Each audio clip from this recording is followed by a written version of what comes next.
Welcome to episode 151 of the Grip Strip Podcast, playoffs edition of the Grip Strip Podcast in ode to Jim Morris Sr.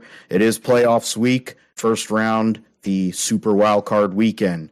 And for that, I figured we need to have extra people on. So I'm Philip Matthew. I'm your host. I'm here with my co-host, the man, one of the top fans of the Jacksonville Jaguars. I'm surprised he hasn't cut a promo yet. Hopefully he does on this show.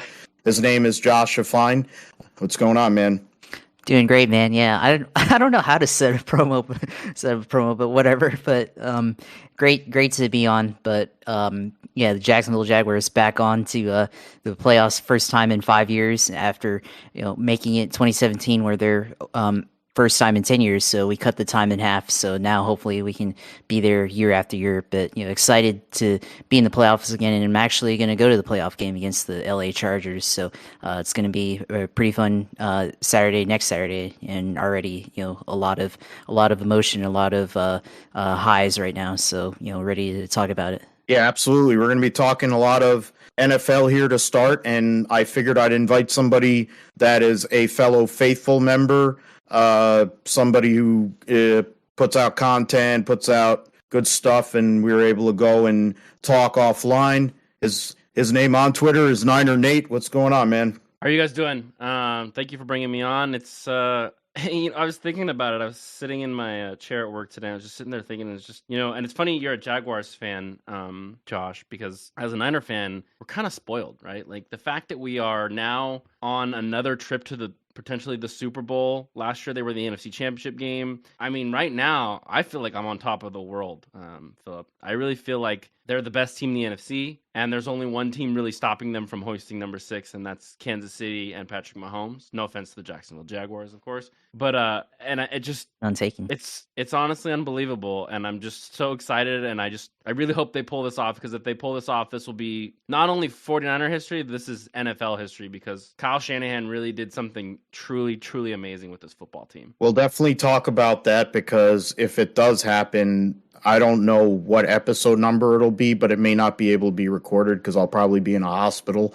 because I'll have had a heart attack because I would have been so happy.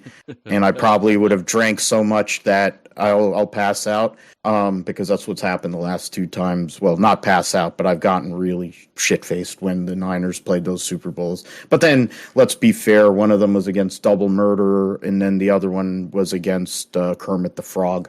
So and Jimmy was the quarterback, so then you kind of have to drink when you watch Jimmy play football. Yeah, we're going to get into all of that. We're going to talk about last week. The Jaguars on Saturday night go and win their 4th division title in team history, come back from 3-7, 5-game losing streak to get into the playoffs. Trevor Lawrence does what he has to do, but that defense goes insane. Baptizes Josh Dobbs. He had the deer in the headlights look, and he's like, why the hell did I sign up for this? The way your defense was playing, Niners were able to go and and put a whooping on the Cardinals and send Cliff Kingsbury and all of his beauty supplies home. Now he's going and he's fired with Steve Keim, who had, I don't know how many coaches he hired over his tenure. They're saying I'm sure he has there are some health concerns, but to be fair, he wasn't that good. We'll get into all the matchups for Super Wild Card weekend, who didn't make it. There's a couple of big ones that didn't make it. We'll get into those and then talk about who got fired. I just mentioned Kingsbury's one of them. Lovie Smith won, lost to Houston Texans, the number 1 pick, and then got fired because I'm pretty sure that wasn't part of the script that Cal McNair and Nick Caserio had. But to be fair, Cal McNair and Nick Caserio are both clueless. And that's why you're 2-14 or 3-14 or 13-1 or whatever, 14-1 team. And they're trying to hire Josh McCown or something, I guess. I don't know. They probably hire somebody that probably works at the Buc-ee's across the street from there or whatever. That's probably who they're going to hire next. We'll also get into the FallBrawl League that Wilson has won for a 3rd time, making me nauseous because I got blown up in that. And also the Buffalo-Cincinnati game was part of that. And then we'll get into the racing side. There's a lot of stuff going on with the Andretti Autosport, Andretti Global, with their trying to get Cadillac, and also it looks like Alpine. I thought it was Honda, now it's Alpine trying to work with them, but the rest of the F1 teams don't want to have anything to do with it because they're assholes. I'll probably go off on that. Roundup, we'll talk about A1 at Anaheim, which saw Eli Tomac win his first A1, come back from a fall, pass everybody and win, and pass Chad Reed in the process. We'll get into the Dakar Rally, which is basically over in the car category. The motorcycle race is still pretty good. Preview the Chili Bowl. They're racing tonight as we speak. Formula E's coming back this week. Getting into news related to IMSA and the Rolex 24. NASCAR, there's some stuff I read today that might be worth going off on as well. Josh will do a sim segment, and missed out on DWR this past week. I'll see if hopefully we could get you in for the last race there, the World Finals. But last week they were at Eldora driving Honda Civic TCRs, which was hilarious. And we'll close the deal. So we'll, Josh, I'll give you the floor, man. I got into the Jacksonville, Tennessee game, and I was shocked that they were down, and I'm like, oh God, don't tell me this is going to happen. Jaguars get on this run, and then they dump to the Tennessee Titans, who have their third string quarterback out there because their rookie quarterback couldn't complete a forward pass. And Josh Dobbs has been on he's trying to do the reverse Ryan Fitzpatrick because he never plays. In this case, he actually did play. It wasn't terrible, but it wasn't enough. Jaguars struggled in certain areas, but in the grand scheme of things, Trevor Lawrence did enough, but your defense is scary. It kind of reminds me of 2017. I would think it has 2017 vibes. When you have a shirt on. Yeah. When you guys made that run, and the difference is you actually have a quarterback now, unlike back in 2017. So you guys are the number 4 seed. You'll be hosting the LA Chargers, Anaheim, Alameda, and every other residing town and whatever on Saturday night. And that'll be a good one because the Duval County showed up on last Saturday, and it was nuts. I could only imagine what a playoff game is going to be like. Oh yeah, that was almost already a playoff game there with the game against the Titans, and you made a point earlier about how you guys as 49er fans are kind of spoiled and everything, and you guys got all your championships from the past and all that stuff. Well, in the early days of Jacksonville, they were. It was before I was a football fan or fan of Jaguars, but the Jaguar fans were all spoiled with the early success that team's had, and then we kind of went into a dark period,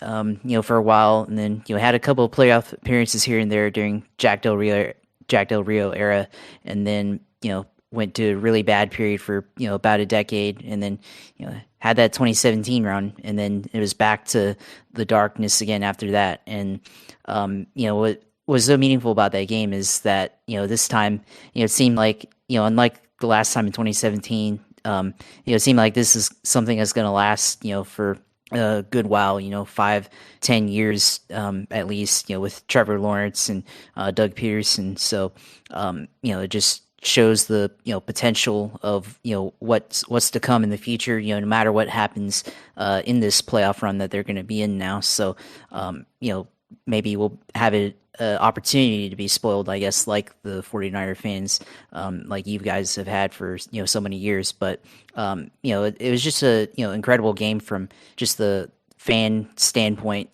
being in the crowd. If you were there, I was not. I was in my house, but you could hear the stadium crowd from your TV.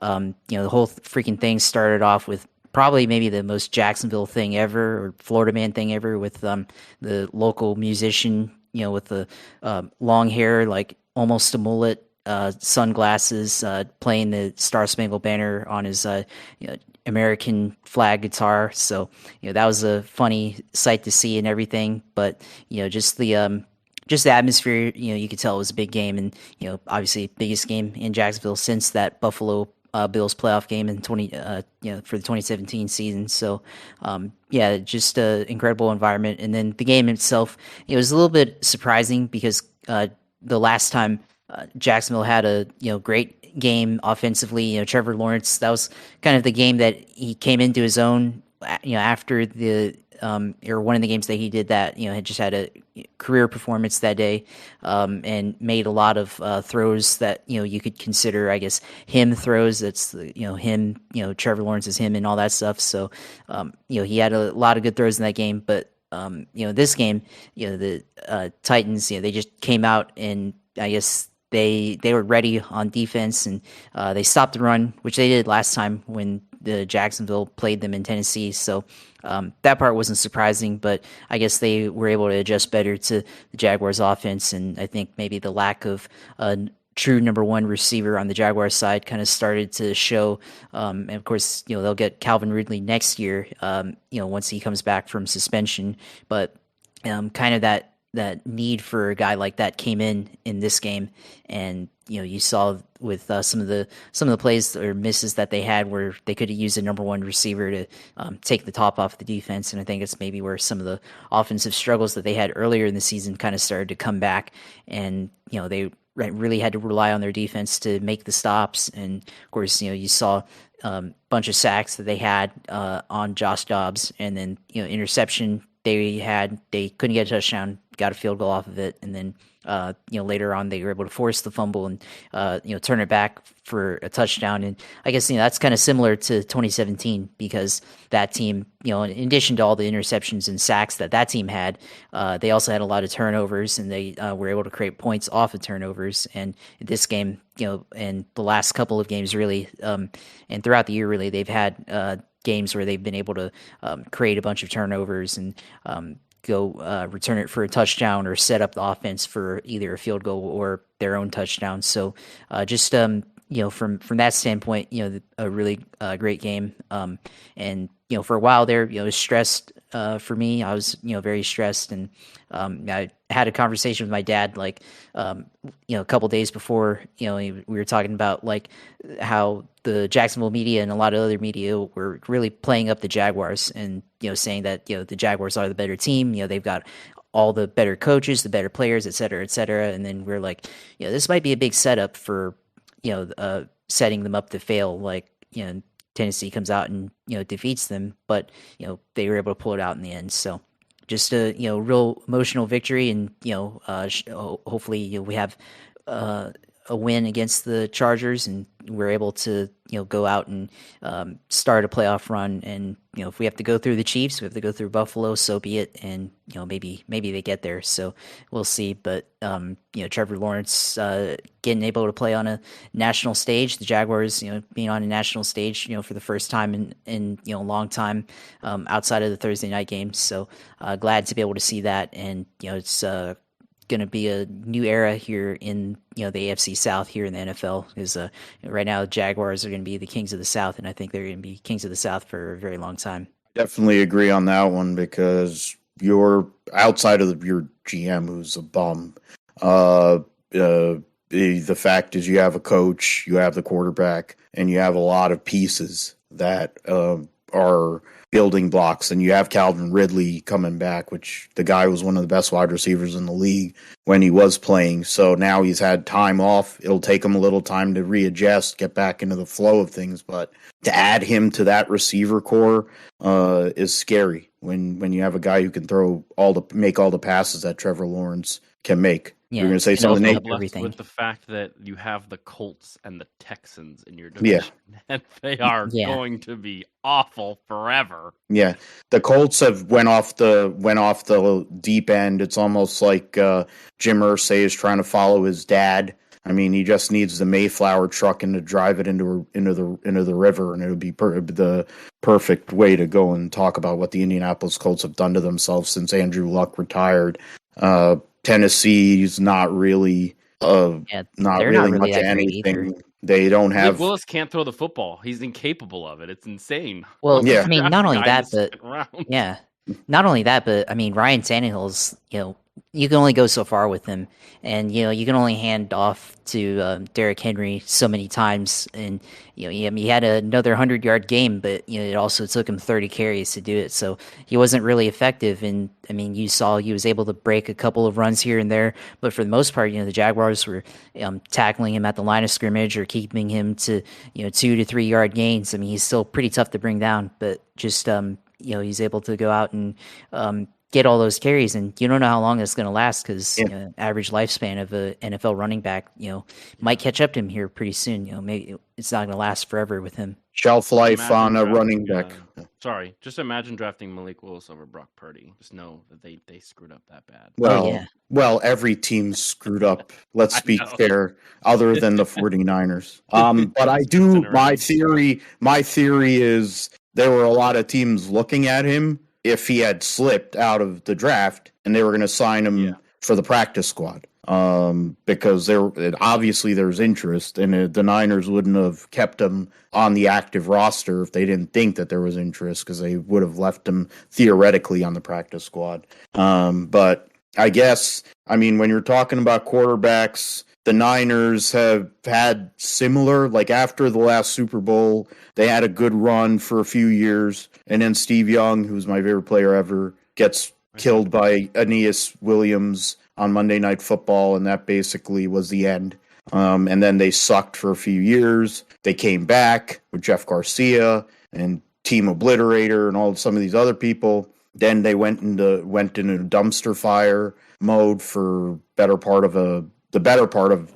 that decade. Built a lot of pieces, got a lot of great players. Patrick Willis were able to pick up there in that time. We were able to get some guys from outside like Justin Smith and build things. And then they got Harbaugh. And once Jim Harbaugh came in, it's like a switch turned on. And for 3 years, the Niners were a factor. And Cap was there. He drafted Cap and he believed in him. And the Niners were a play away from winning a Super Bowl. After the lights went out and all that, and Baltimore wants to cry about it. The reality is they needed help from all the refs because Bisciotti paid them off anyway. So same way as they do in these games. When they said, I forget what they said yesterday during the game, the Cincinnati game, they're like, "Oh, Baltimore is one of the least penalized teams in the league." No shit. Who do you think cuts the biggest checks to Roger Goodell? It's Steve Bisciotti. And who else is? What is it? Clark Hunt. So it makes sense, don't it? And who doesn't get any calls? Oh, I know. It matches this color, and there's gold on their in uniforms too. But speaking of that team, Nate held on or did what they had to do yesterday afternoon. Knocks off the Arizona Cardinals, sends Cliff Kingsbury and all of his hair products to TV or to a eventual college job, and they're going to have a matchup against the Seahawks for a third time this year. Last time they played them, they went into Seattle, once a place that was absolute scary scenario, and I think 2019 in that last game when Dre Greenlaw made that stop. I mean, it may have been the year before because they beat him the year before and they were trashed with Nick Mullins. And Kyle Shanahan figured something out, Philip. I really think that the biggest thing that happened is, while Jim Harbaugh never figured out that beast, I think Kyle Shanahan figured out Pete Carroll. And I think that it helps that their roster isn't as good as it's been. Mm-hmm. I think that when you continue to play the same cover 3 every single year and your talent isn't getting any better, minus, of course, Tariq Woolen and Diggs is, they're decent football players, right? But like Richard Sherman's never walking through that door again. No. Cam Chancellor never walking through that door. Earl Thomas, like those guys are never coming back, right? And so Kyle Shanahan has figured out how to exploit them, and he's shown it now multiple times. They've really just taken him to the woodshed twice this year. Once with a rookie quarterback in his second start of his career. Yep. And they should have blown him out even worse. There was a bad call on Bosa that brought back an interception touchdown or a fumble touchdown or something like that. And then they got a garbage time touchdown when the Niners were like, okay, we're just going to play prevent to get the out of here, Yeah. And so, Seattle is so insignificant.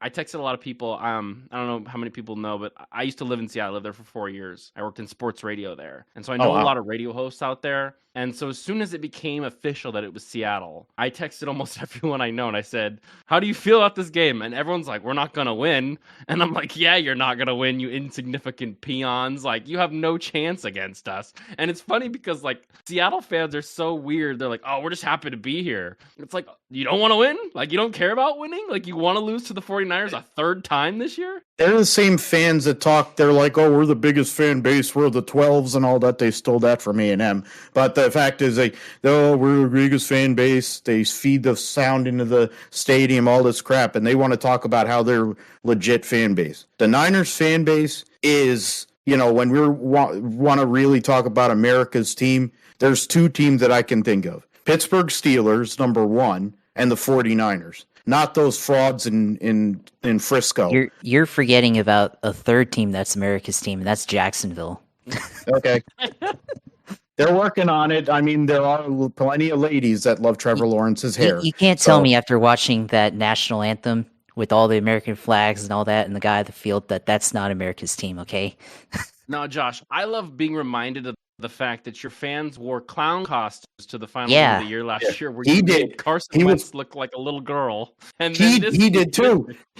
This year, well, no, I wasn't at that game last year, but yeah, I just think it's hilarious. If that's not the epitome of what Jacksonville football is, I can't think of anything better in my life than that. The fact that last year they wore clown costumes in their final game, and this year going crazy. Yeah, I mean we got some great fans, and I mean like 2017, like the home game against the Titans, like a bunch of fans at the tailgate like jumped in a pool of mayonnaise because I guess like apparently there's this like photo out there of like a Tennessee Titans fan just like gobbing up mayonnaise by the hand or something like that, and so they were just it's like a inside joke or meme or something in the Jags fan community, and so that one tailgate they just jumped in mayonnaise. Okay, that and the Buffalo Bills fans jumping through tables. I mean, the AFC is just different, Philip. They're just different out there in the AFC. Yeah, the Cincinnati Bengals fans, they all are on Kay Adams. There's the Chiefs fans, which are whatever. The Chiefs the fact have nothing to worry about because every year they're going to win that division for the rest of time. As long as Andrew Ryad and Kermit the Frog are there, I don't think they ever have to worry about losing anything. That's the fact part that he of lost Tyreek Hill and that team is still the number one seed is it's absolutely amazing. There should be an asterisk on that, but at least there will be a neutral site AFC Championship game if it works out that way. So that'll be the segue to the games. The first game, of course, we kind of talked about it there. Nate got into it with Seattle and the Niners. I'm sure that the NFL wanted a certain team to get there with a certain ayahuasca drinking and smoking quarterback, but he couldn't beat the Detroit Lions last night. So the Niners are going to start the playoffs on Saturday against Seattle. 1:00 game on the West Coast, so it's actually it'll just be a short week, but fair for both teams. And you don't have to ask. It's so wild that this game. So here's the thing: is like, how often is the 2 seed play the first game of the playoffs? Because I've never seen that before. No. It just goes to show you that, like, outside of Seattle, this game and San Francisco, obviously, this game's getting no ratings. The Niners are -10 at home against a team that is a playoff team. Like, how often is that happening? And then you look over in Buffalo. They're the first game on Sunday, and they're -10.5. And it's just like, okay, so the NFL is either mad that the Seahawks and the Dolphins got in, or they realize that these games are going to be such ass whoopings that there's no point in even putting them in a time where people can watch them outside of the Pacific time zone. Yeah. I think, but this is what I was going to make mention, that the 4:30 Saturday slot was always the AFC South slot, mainly when the Houston Texans would win the division. So I'm like, oh yeah, Jacksonville and the Chargers will be there but they don't want to screw the Chargers over because they'd be coming from the West Coast. So in the end, they moved them to the 8:00 game for the intrigue because of two of the best young quarterbacks in the NFL. And the fact is, yeah, And one of the I dumbest head coaches in the NFL, Philip. Oh yeah, no, he's an idiot. The Chargers head coach is the dumbest man on the planet. I was saying He's this on to my something. buddy. I was saying this to one of my buddies who's a diehard. He's like a mentor to me. He's a journalist, whatever. He was in Buffalo, and I told him, I'm like, if the guy was, it's wrong to say this. But we get controversial here on this show. They fired coaches if they're a person of color for some of the calls that he's made over his 2 years as a head coach. He is atrocious. And it's not just that, but the fact is the Spanoses are one of the shittiest ownership groups in sports too. So you add those two things together, they don't deserve to have why am I for blanking now? They're Justin Herbert. They don't deserve to have him. They do not deserve to have him, but they do. So I mean, I think everybody is in agreement on the first game. We're pretty sure that, Purdy can, in his first playoff start, kind of continue the mode, get CMC going, and now the balance between him and Debo, which is something we weren't able to see due to the injuries. Now those two guys together, plus GK, all those pieces on offense, and then of course the defense. I mean, the defensive player of the year, and one of the best. And now Greenlaw is going to be back, it looks like. So you'll have the combination, him and Fred Warner, the great combo. Reminds me of the days of Bowman or Willis and Bowman. Willis was my favorite defensive player ever. And there's a lot of vibes with that. Mooney Ward's going to be playing DK Metcalf, and he obviously got red ass from the last time Mooney Ward was covering him. So can only imagine what's going to happen this time. Hufanga hits like Troy Polamalu Jr., so he's probably going to take somebody's head off. It's going to be entertaining for Niners fans. For Niners fans, it'll be a blast because they're just going to. Yeah. I think they're honestly just going to destroy these guys. I think that they're. It's one of those things, and I think someone was on Twitter the other day saying, oh, well, it's hard to beat a team 3 times in a row. Well, statistically, it's not. Statistically, it happens more than it doesn't happen. And I think last year, when you talk about the Rams, that's a very different thing. The second time the Niners played the Rams, they were down 17-0, and they barely won that game. They play them a third time at home, back in LA. The Rams are coming off a huge comeback win. I mean, that game was set up for disappointment for the 49ers. This is not. This is a Seahawks team that barely squeaked in the playoffs, is playing Geno Smith at quarterback, and a defense that can't stop the run. If the 49ers lose this game, it's the worst loss in 49ers history because this team is so insuperior to the 49ers, it's not even funny. Yeah, I mean, there's been bad losses for all these 30 years. I've been a fan of the 49ers, but it really shouldn't be much of a contest there. But we'll see. It's the playoffs. You never know. And seeing Pete Carroll lose just makes me happy too. I don't know why, but it just does because he's a dick. The Jacksonville Jaguars and the Chargers, who also have a genius head coach. I mean, they fired what's his name, the guy. He's our offensive coordinator now too. That's what's funny about it. Anthony Lynn. Anthony Lynn is the offensive coordinator for the 49ers, running backs coach, and I don't think he seems that bad these days. But I think it's because of who he's working with and an actual franchise. But that is a good game. To be fair, should be tight. I think Trevor Lawrence he was on a heater there for about a month, 6 weeks. That was what I was able to ride into the playoffs and take that ride with him. Then he cooled off and it probably effed me over, but it's not, he still got in the playoffs. And now you have a test here against an interesting Chargers team. But the reality of the world is, you're home, you're going to be there. I figure it's going to be a nut house, and will Justin Herbert be able to execute to his weapons like he has all year? Austin Eckler, will he be able to run the ball? What are you thinking in regards to that? I mean, your defense has been playing great the last few weeks, Josh. No, yeah, I mean, we've been playing great the last few weeks, but I mean, we've been also playing against the Texans, the Jets, and the Titans. And in between those games, we had the Cowboys, who, I mean, we got turnovers and got sacks against Dak Prescott and everything, but same time, I mean, he was able to dot us up in the first half of that game, and the first half, or late in that Cowboys game. And the reason why I bring that up is because, well, Justin Herbert, I mean, I think the Los Angeles Chargers, they're a really good passing attack on offense, and they've been able to move the ball pretty well throughout the year. When they're healthy, and they had a period where they weren't so healthy, and the first game that they played against the Jaguars, they had some injuries and stuff. With Keenan Allen, I think, was out in that game. Mike Williams wasn't really effective in that game. Justin Herbert himself, that was the game coming off of the Thursday night game against Kansas City, where he had the rib injuries and all that stuff. So just looking at that alone, it's not going to be the same as the first matchup, because I think they're a little bit healthier.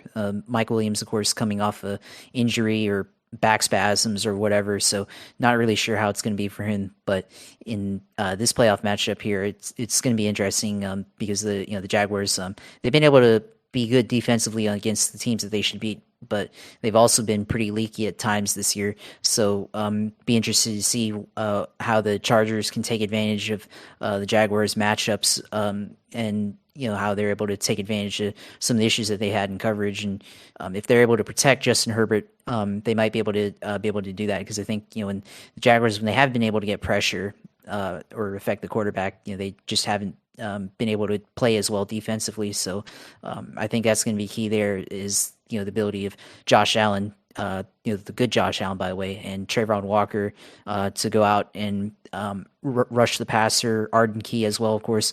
You guys had him last year in San Francisco, so he's been pretty effective for us this year. The linebackers, Foye Oluokan's been very good.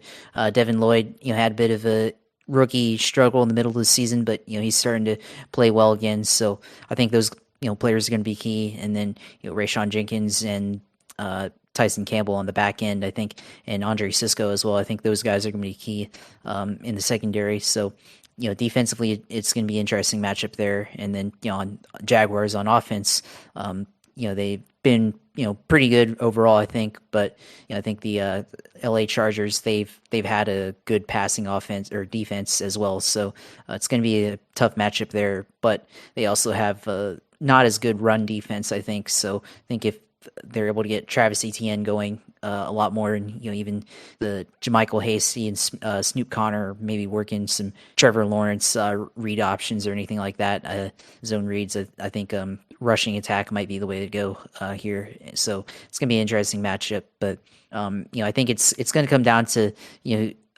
the pass rush, I think, for Jacksonville, and then I think on offense to limit the turnovers, because interceptions have not really been an issue for Trevor Lawrence this year, but fumbling has. So I think if he's able to protect the football and not fumble, whether that's in being in the pocket, passing, or handing it off to another running back, I think that's or wide receiver, if they do a reverse. So I think that's going to be a key there. And then also for the running backs themselves, because Travis Etienne has also had issues fumbling, getting hit and everything throughout the year. So I think that's going to be important if they can protect the football there too. So it's going to be an interesting matchup. And I think across all the matchups this weekend, I think the Chargers and the Jaguars is probably going to be the best one out of them, because I think you have two teams who are very similar, and there's not as much disparity as like you guys were talking about with the Seahawks and the 49ers, the Bills and the Dolphins, and I mean, even the Ravens and the Bengals. I think that's not going to be as close.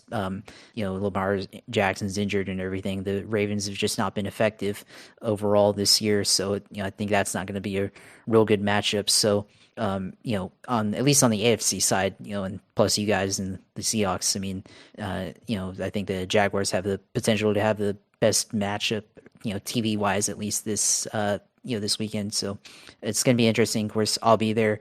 My brother, who's a Chargers fan, because we used to live in San Diego for a couple years, he'll be there with me. So should be an interesting game, and be excited to watch it and everything. So hopefully the Jaguars win. Be an awkward car ride either way, I think, on the way home. So we'll see what happens. But excited and glad to have playoff football back in Jacksonville for sure. Yeah, that'll be interesting for sure. I was worried about that last week. We talked about that on the show, that if it had went sideways, I wasn't sure if you were going to show up.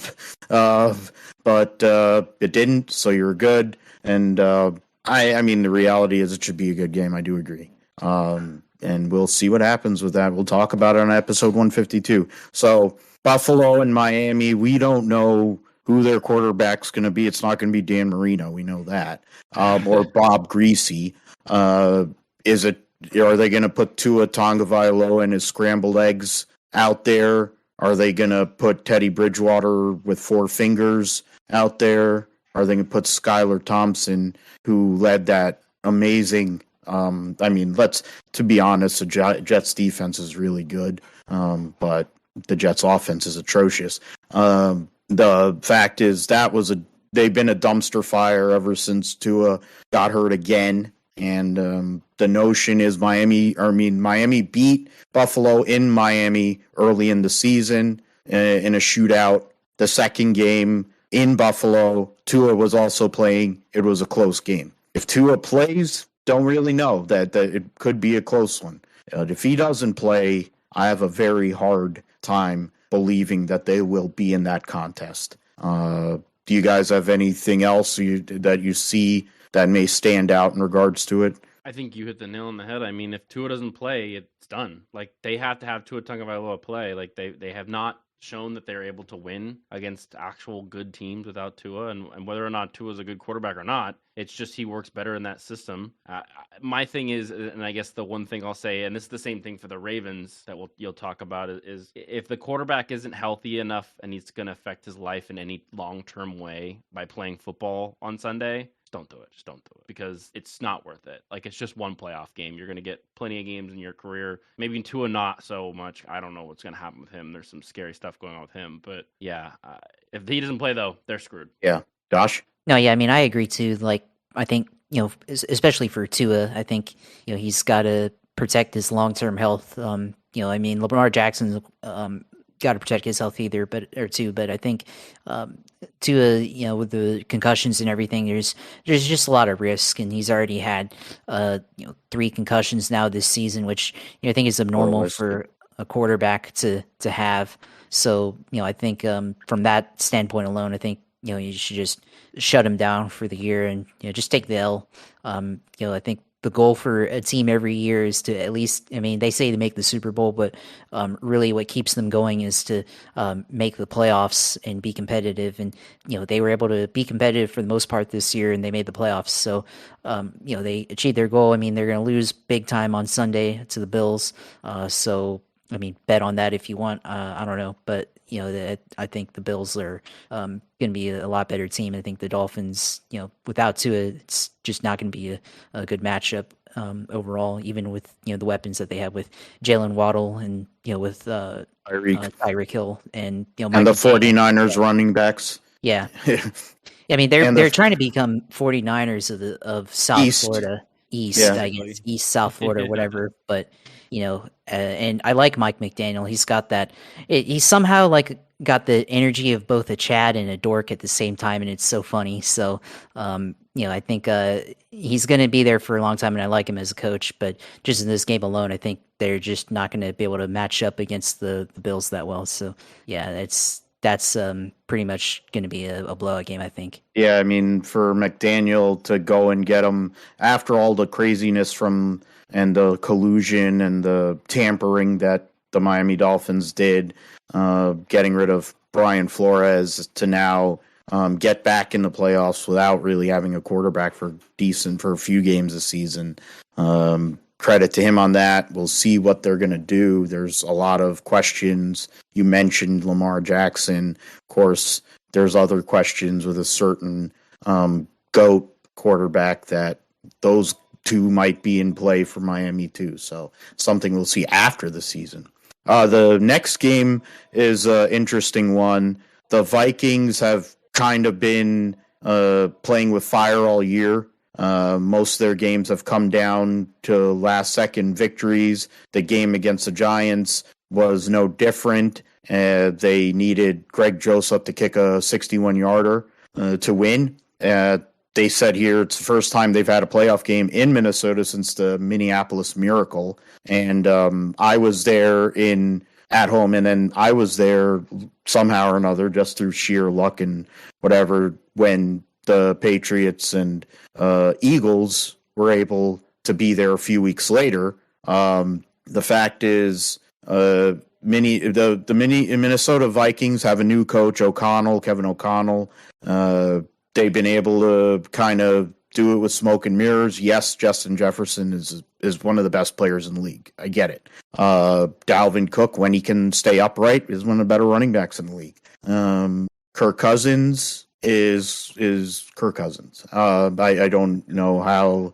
I mean, he literally is like toast. I think he literally is like dry toast with bad butter on it. Like, I don't know what you really think at the end of the day. Does anybody really think that isn't a Minnesota Vikings fan that they're going to win? They'll win this game. Okay, fine. I think the Giants are going to have a lot of fight. Yesterday, they played Davis Webb, whoever he is, and he almost came back against the first string Philadelphia Eagles when they had 5 guys that used to work at Caldor and Bradley's as an offensive line, and then some running back that was probably in the USFL last year. And then they still almost came back against the number 1 seed in the NFC.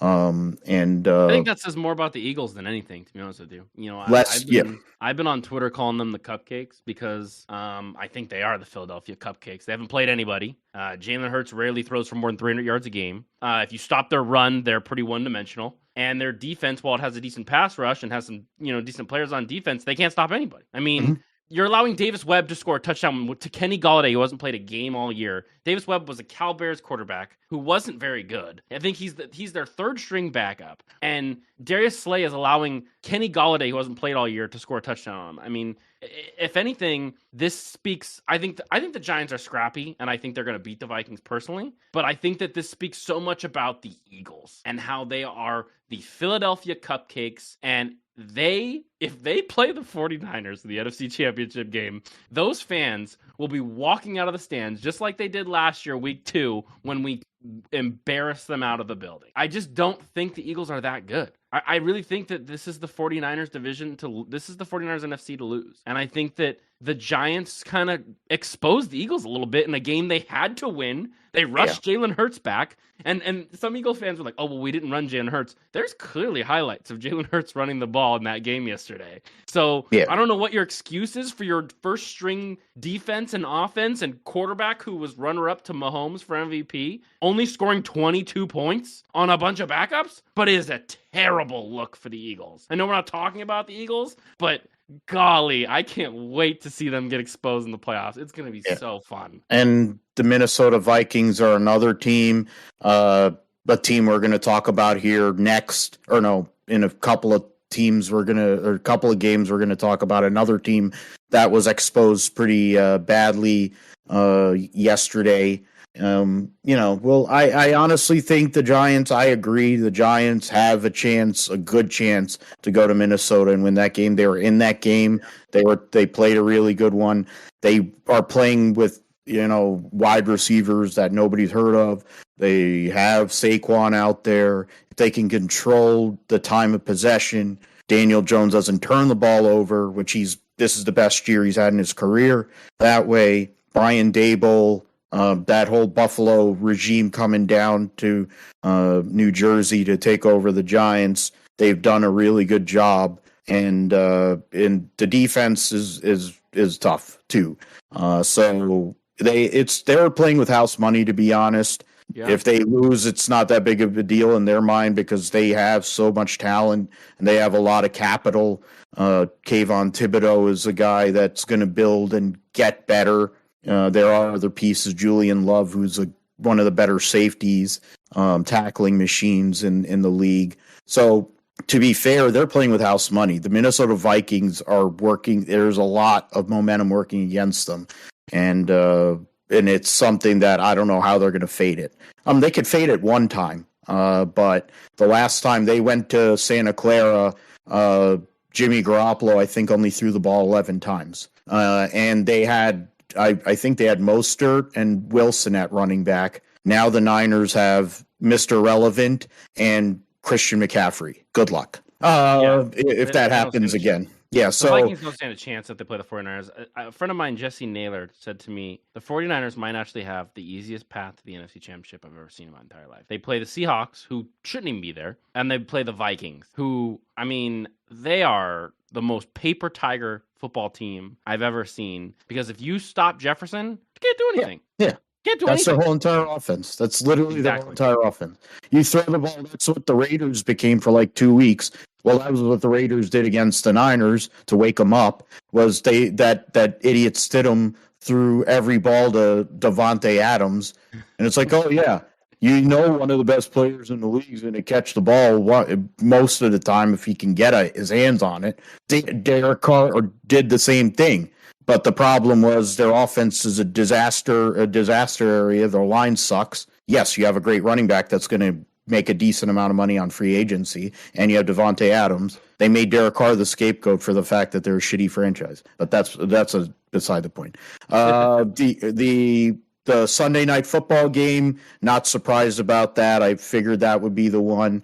Joe Burrow, the third of the big three in the AFC quarterbacks, the AFC champion Cincinnati Bengals will be hosting the Baltimore Ravens. Will Lamar Jackson play? Will Tyler Huntley play? I'm thinking they do not want to play whoever the hell that guy was yesterday, but he wasn't god awful, but he put up some sort of twice in his own end zone almost. Like that. The Bengals weren't even that impressive in that game, to be honest with you, because I think that they should have blown out that team way worse on offense. But the Ravens, came to play a little bit. That guy wasn't dog doo, right? But he wasn't good either. Yeah. If Lamar plays, this could get a little dicey. I know Lamar's coming off of 5 weeks of not playing, but Lamar Jackson is special. He's unbelievable, and I think that if there's any guy who can come in and just give the Bengals hell, it's him. And I'd love to see it, just because the Bengal fans, I don't know if you noticed, are very cocky because they beat the Chiefs, and they were thinking they were going to beat the Bills before that disaster happened. And so, I'd like to see the Bengals just get a little bit, just a little lower, just like not be so cocky all the time. I understand you have Joe Burrow and he's very good, but he's not Patrick Mahomes. Yeah, he's not Patrick Mahomes, but he's one of the best quarterbacks in the league. And and he's got the whole Joe Cool exterior and the cigar smoking and all that stuff. So he's Mr. Ohio. So at the end of the day, it's he's got the similar vibe to Trevor in Jacksonville. He fits there. Josh Allen fits in Buffalo. Joe Burrow definitely fits in Ohio, and the fact that the Cleveland Browns are a disaster, it makes Cincinnati even better. Now, the funny part is going to be when Mike Brown doesn't pay him, and then he goes somewhere else, and then the team goes into oblivion. That's when that stadium will not last. They'll probably knock it down. They don't sign him back because they'll have to give him $350 million.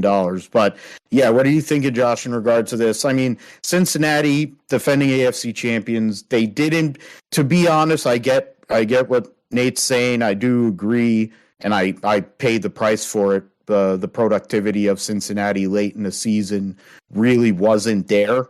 Burrow did his thing to get them in that position. And it looked like he was in a good position prior to the untimely events last Monday night. But Baltimore is it's really about Lamar. If he's not there, how are they really going to beat the Cincinnati Bengals? Yes, their defense has holes, especially in the secondary. They have good safeties, but the corners aren't good.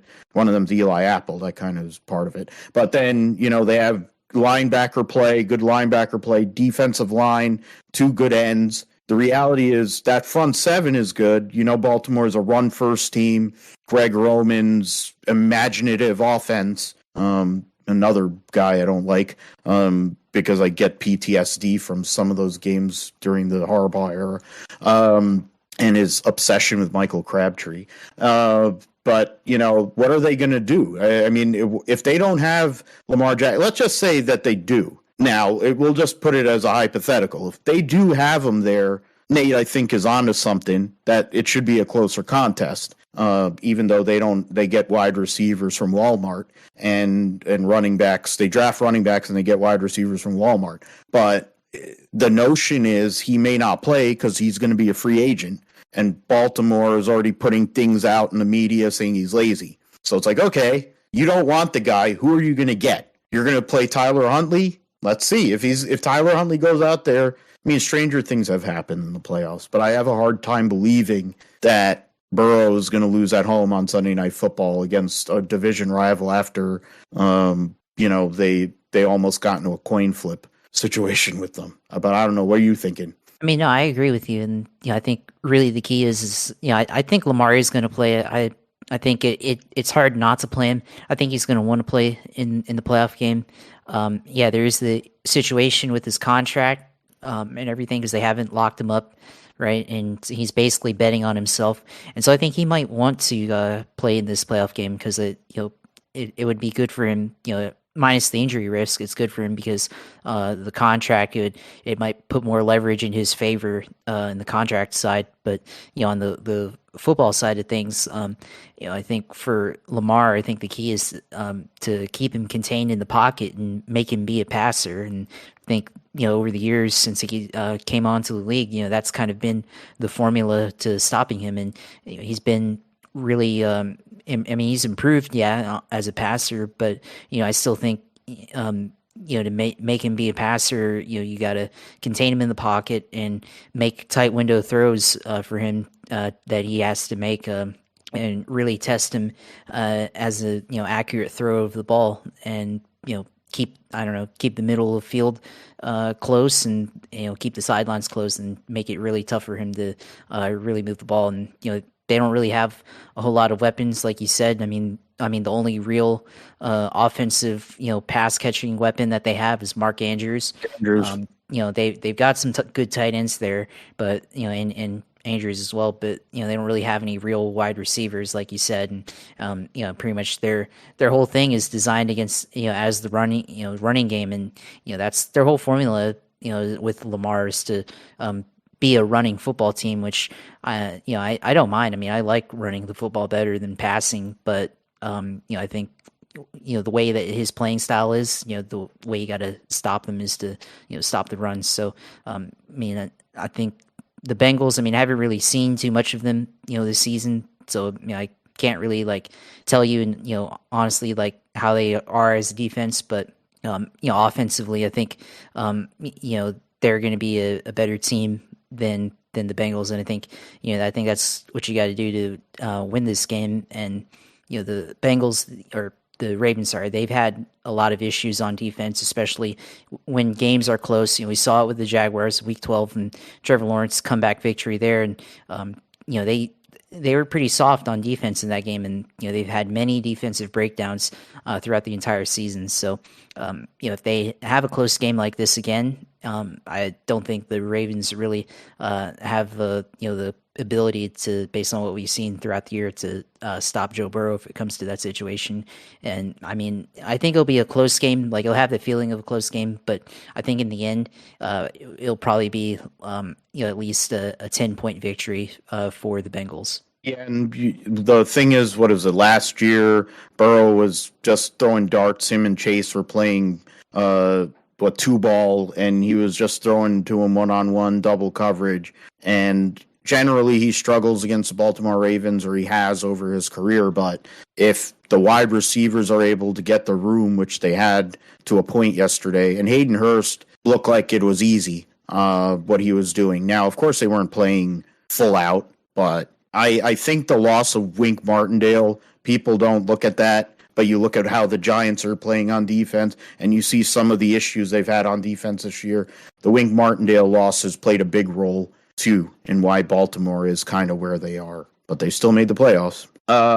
The last one, of course, which is the freaking Cowgirls and the Buccaneers. The Niners, there's probably the one of either that winner or Minnesota will come to Santa Clara more than likely in the second week.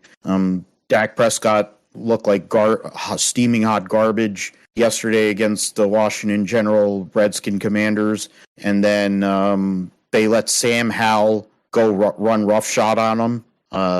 They had no running backs, Washington. They were just strictly doing, I think they were running the run and shoot or some semblance of one, and they couldn't stop it. They lost to a third-string quarterback. I mean, it's funny. We keep on mentioning third-string quarterbacks, but the Niners have a third-string quarterback, but I guess theirs is just way better, or the coaching is way better because the third-string quarterback is able, but it also helps this whole Shanahan Lynch regime, the amount of injuries at the quarterback position. I think they finally figured out, we need 3 of them, and maybe 4. So it's like, okay, we'll be prepared. But in terms of what happened to Dallas, they were god awful yesterday. The Tampa Bay Buccaneers didn't bother to play really, and hence the Atlanta Falcons were able to win. Arthur Smith is a terrible coach. I don't know. He really ought to not be employed. He should go back to Tennessee where he belongs with Mike Vrabel. I think Ritter has a chance to be good. Both of these teams are pretty terrible. Like in the grand scheme of things, like Tampa, do you remember when Brock Purdy, his first start, just murdered Tampa for like 3 quarters to the point where they stopped playing? Yeah. I mean, Dallas literally just lost to the Washington Commanders, who the 49ers absolutely trounced. And it was in a game where, like, Dallas had something to play for, right? Dallas was not just be like, okay, let's just kind of sleepwalk through a game. If they won that game and the Eagles lost, they won the division, and the Philadelphia Eagles would have to go there at some point. It's just like, I don't know what's going on with the NFC, man. Like, these teams are just not good. And this game is, probably the closest game, but it's also the 2 worst teams, I think, in the whole entire playoffs. I mean, maybe Seattle, obviously, but like these 2 teams are both awful. The only reason that I think the Bucs might win is because Tom Brady, for some reason, always finds a way to win at least one playoff game. Yeah. What are you thinking, Josh? I mean, I agree that the GOAT somehow backdoored a way into the playoffs yet again. The notion is we don't know what's going on, where he's going to go. I have a hard time believing he'll have a better situation offensively in terms of skill position players because of the amount of running backs they're able to get. And then you have 2 great wide receivers. I don't think you're going to find 2 great wide receivers at many other stops. Maybe Miami, of course, but we'll see what happens with that. I mean, Dallas, the thing with them is Dak Prescott turning the ball over. If he keeps on doing that, they ain't winning the game anyway. But Tampa Bay has been really awful at times this year too. It's the whole box office aspect of all the people who think Cowboys are worth watching, and Jerry Jones and his stupid racist being, and then the fact that Tampa Bay is a GOAT is why they're on Monday Night Football. But it's like sounds like a one and done situation for whoever wins that game. Yeah, I mean, I think it's gonna be an interesting matchup, and I mean, there's a lot of things that could happen. And we go back to week 1. Dak broke his thumb and was out until week 7, and then ended up being a blowout victory for the Tampa Bay Buccaneers. And that was a not really exciting game to watch. I remember watching that game, and Tom Brady was just not really that good that entire game. And they just ended up. I mean, I don't really remember exactly how the game played out, but Tom just wasn't his usual self that we're accustomed to seeing, and you could tell there that whatever it is, whether it's age finally catching up to him, or just like the team beginning to fall apart in general, right? Because they basically built for a Super Bowl and a repeat run the last 2 years, and now things are starting to fall apart for them. Just it's either going to be a blowout game or it's going to be a very tight game, I think. And I mean, it could be tight based on how the Cowboys have played recently. I mean, of course, they got destroyed by the Washington Commanders, but I mean, I also, in the fact Dak threw interceptions in that game, and like you said, had a pick 6 and everything. But I mean, you look at the games before that, because I kind of don't count Week 18 just because like things, it's kind of an anomaly in Week 18, and they didn't really have much to play for. But the Cowboys, they've been pretty good overall in most of their games this season. And I mean, even without Dak Prescott, they were still able to go to a 5-2 record before he came back. So they've been pretty good on defense when when things have gone their way, and could see that happen here again on Monday night. But Tom Brady's Tom Brady, and like you said, he always figures out a way to win, and it's rare for him to go out on a one and done type playoff loss. And we only seen that like once in the last several years. Of course, the final game that he ended up playing for the New England Patriots ended up being a one and done against the Tennessee Titans back in 2019. But if Tom's not able to get protected and he gets sacked a lot, I mean, it's going to just be a really awful game for him. And I could definitely see being a blowout for the Cowboys. But the defensively, the Bucks, they've been kind of up and down, I think, throughout the year. And of course, they had the big loss to you guys earlier in the year to the 49ers. So there's a lot of issues throughout the Buccaneers organization. But I mean, the last couple of weeks they've kind of started to look like their former selves. Mike Evans and Tom Brady finally put it together 2 weeks ago, and a lot of fantasy owners who faded Evans throughout the year, either they got destroyed or their faith was rewarded finally in Evans. So we'll see how that connection pairs well, if it does pair well on Monday night. But it should be an interesting game, and could be Tom Brady's final game ever as an NFL player. We'll see, or if he decides to continue playing forever, like he has said numerous times. So it's going to be a interesting matchup. And by the way, Tom Brady had a losing record as a quarterback this year. Yep.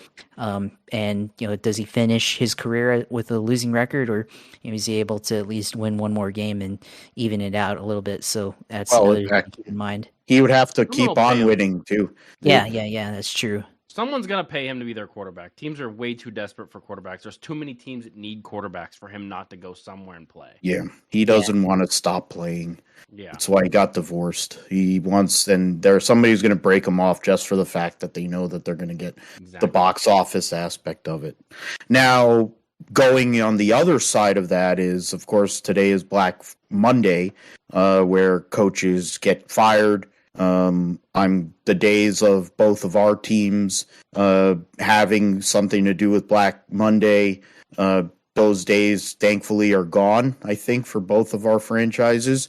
But it isn't for the Houston Texans. Lovie Smith went off script and won that game against the horrendous Indianapolis Colts and lost the number one pick in the process. That's one. Cliff Kingsbury, I've mentioned multiple times, got canned today. Then you have the guys that were let go prior to the firings today. You have Nathaniel Hackett, who might have been one of the worst head coaches in the history of professional sports. But to be fair, I watched his dad coach, and I knew his dad sucked too. So I'm not really surprised. And to be fair, let's say this. Don't listen to MVP quarterbacks going and like upselling or putting over their coaches, because Peyton, the what do you call the gun, whatever, I forget what the general or whatever, I forget what Peyton Manning was called or what Gruden called him, but the sheriff, whatever, yeah. And he put over who's that scary, that freaky-eyed monster that coached in Miami and then went to the Jets. He might have been one of the worst coaches in the history of sports. And that was the reason he got 2 jobs was because of Peyton. Nathaniel Hackett will go back. He'll probably follow Aaron wherever he goes next, but he was a disaster. It helps that he had a poser at quarterback that got paid $250 million. But you have Walmart money, so it doesn't really matter who they get. It seems like there's a lot of people that are interested in that job. You also have the Carolina Panthers, who fired Matt Rule very early in the year, allowed him to go and get a college job and start that again. He's going to be about the 18th guy that has tried to come and make Nebraska relevant again. Let's see if that happens. and then the other coaches, of course, it was Indianapolis, and they don't have a quarterback. They haven't had a quarterback since Andrew Luck. So those are 5. I guess what I'll put out to the panel is do we see other ones that could possibly happen? Say the Washington General Redskin Commanders, or Fire the perhaps Chargers head coach right now. Yeah. Before he plays the Jaguars. Honestly, that guy's an idiot. Mike Williams might not get to play against the Jaguars because he is such an idiot playing them against the Denver Broncos when they literally couldn't move up or down by winning that game. Like, how stupid are you? Mike Williams is one of the most important players on your team. And he has an injury history too. Exactly. And you didn't, I mean, that is bad. That guy should be fired right now before he plays the Jaguars. I don't know. I understand, he has to go play the Jaguars. They have to finish the season. But, when they lose to the Jaguars, that guy should get fired the next day. He won't. But because it's the Chargers. It is the Chargers. And that's why they are what they are. Yeah, that's why they're the Jets of the LA in that building. The way that the Jets used to be at Giants Stadium.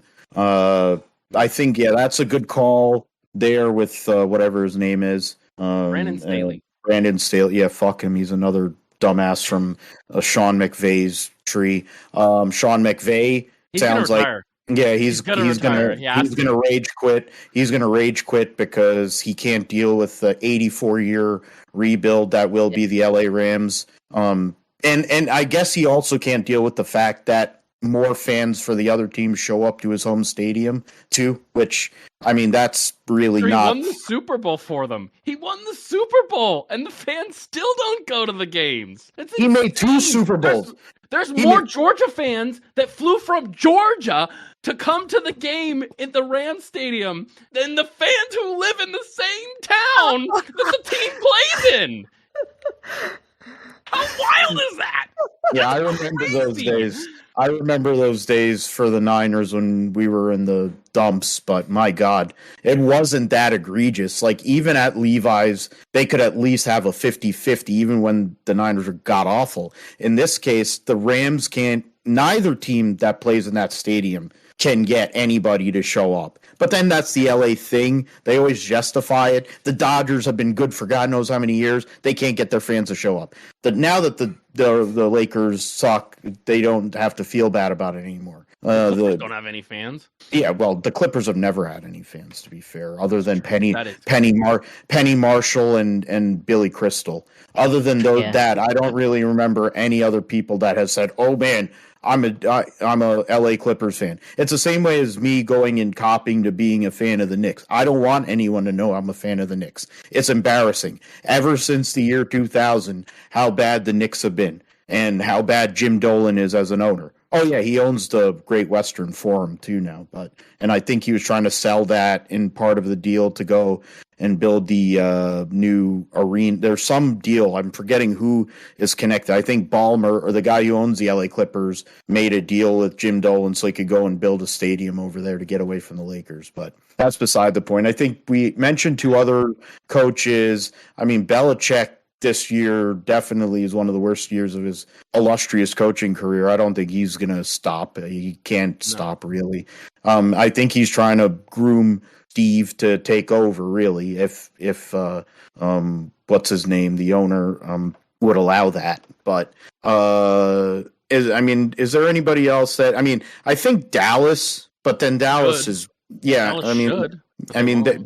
because Sean Payton's out there, and Sean Payton. I think Sean Payton's going to. I really think he's going to go to the Broncos. I think that's a match made in heaven. I understand, we think Russell Wilson's kind of a fraud after this year, but I think that Sean Payton knows how to make a small quarterback work. And I think that with Russell Wilson, I think the thing that people never really understood is how much Pete Carroll did for him. Sean Payton will do everything for Russell Wilson. He will do every small thing for him. I think that that's a match made in heaven. If the Broncos lose out on Sean Payton, it's the biggest bumble that an organization has made in a while, because that's the perfect situation for Russell Wilson. Yeah, but they don't have any capital to give up for Sean Payton because they've given away 86 draft picks to the Seattle Seahawks. So do they have to give the Saints picks for him? They have to give some sort of compensation because of Sean Payton having contract. 2 more years under contract. So that's something to see. I mentioned the Atlanta Falcons. they really ought to, but they won't. Definitely Ron Rivera is going to get sent because they justify whatever.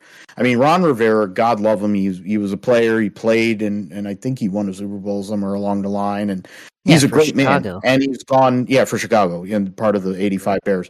And he's a great man, and he's gone through so much, and he's had to put up with so much in his head coaching career. But good Lord, you have to know that you're in a playoff situation. If you lose, you're going to be knocked out. I mean, Jesus. I get your work for Dan Snyder, but that's Dan Snyder level terrible. That's crazy knuckleheaded terrible. How the hell do you not know that you could get eliminated? I mean, that's just crazy. I mean, nobody wants that job. Let's be fair. Nobody wants that job. You couldn't hire a random coach, maybe Cliff Kingsbury. You could hire him and do it, and it won't make a damn difference anyway. But it's like, who the hell wants that job until they change owners? But that's one. I think anything else? This year's coaching carousel and this year's quarterback carousel will be very, very interesting. I think it's going to be really fun to see where everyone goes, where all these quarterbacks go, where Jimmy Garoppolo plays will be the most interesting thing of the offseason, because I think when he loses Kyle Shanahan doing literally everything for him, people are going to be like, oh, crap, he actually wasn't that good. And then we're going to be like, we told you. We told you. For years, we told you. And what? No, you can go ahead.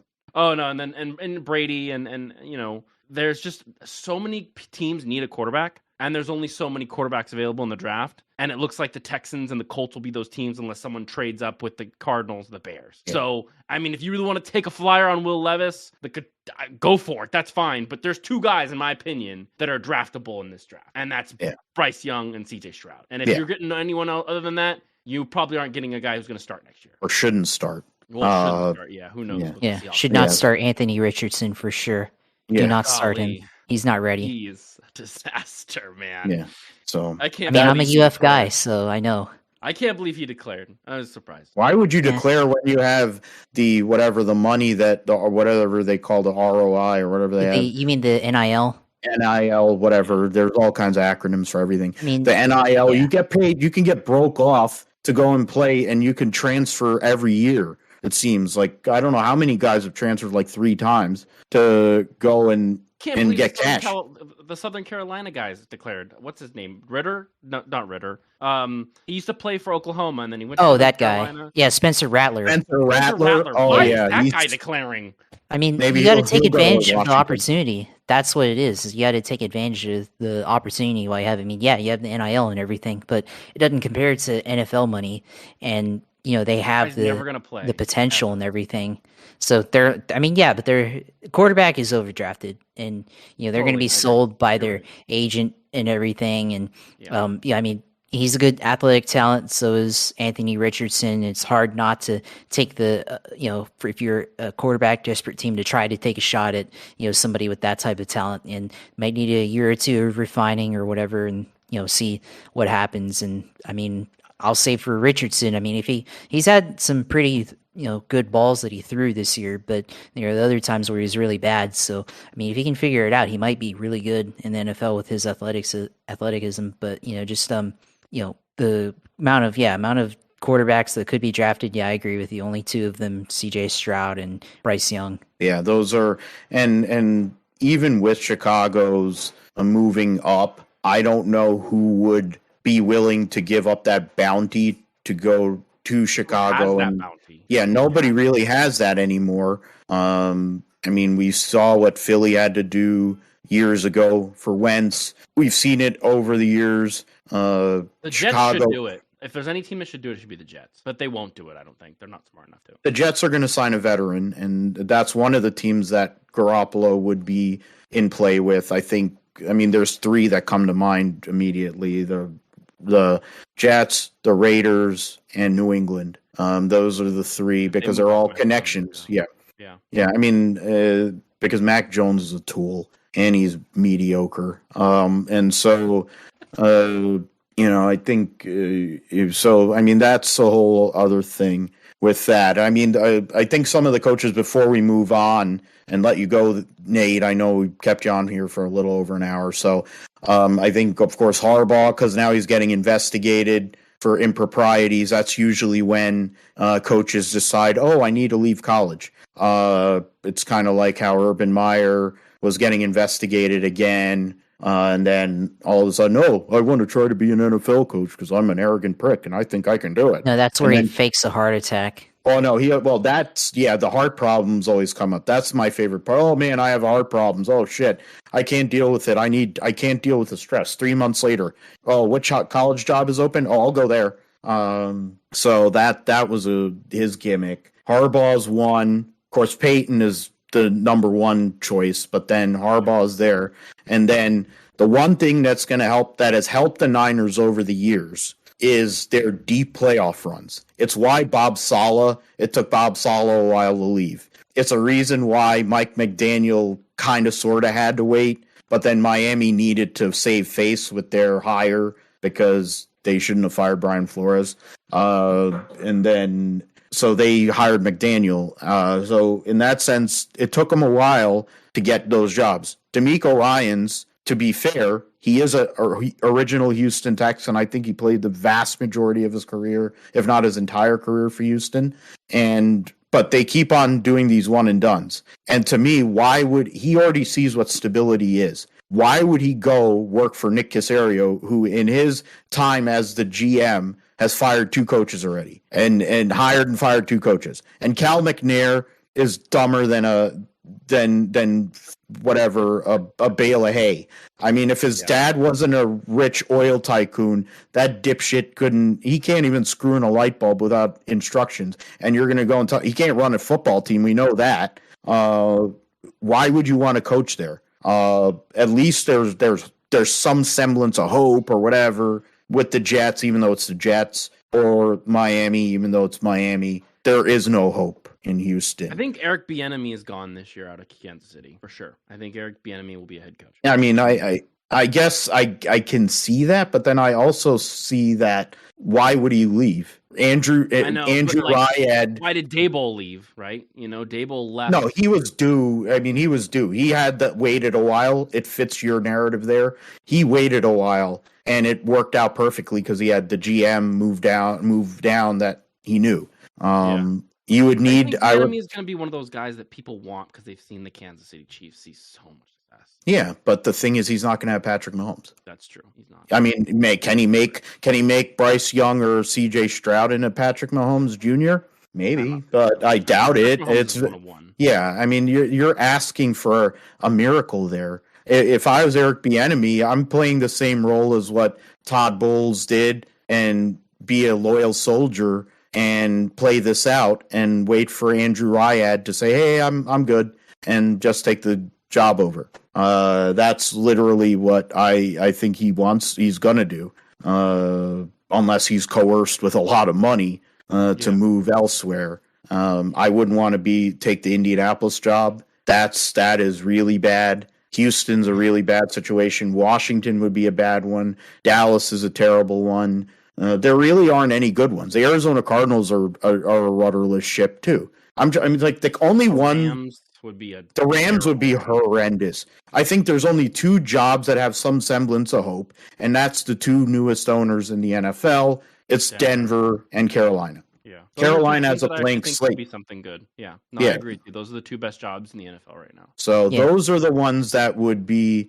interesting. Maybe one of these coordinators goes there. Maybe they don't. Russell Wilson play like Russell Wilson again. I want someone to come in, and I know we all hate him as Niner fans, but I think this year was kind of unfun to see.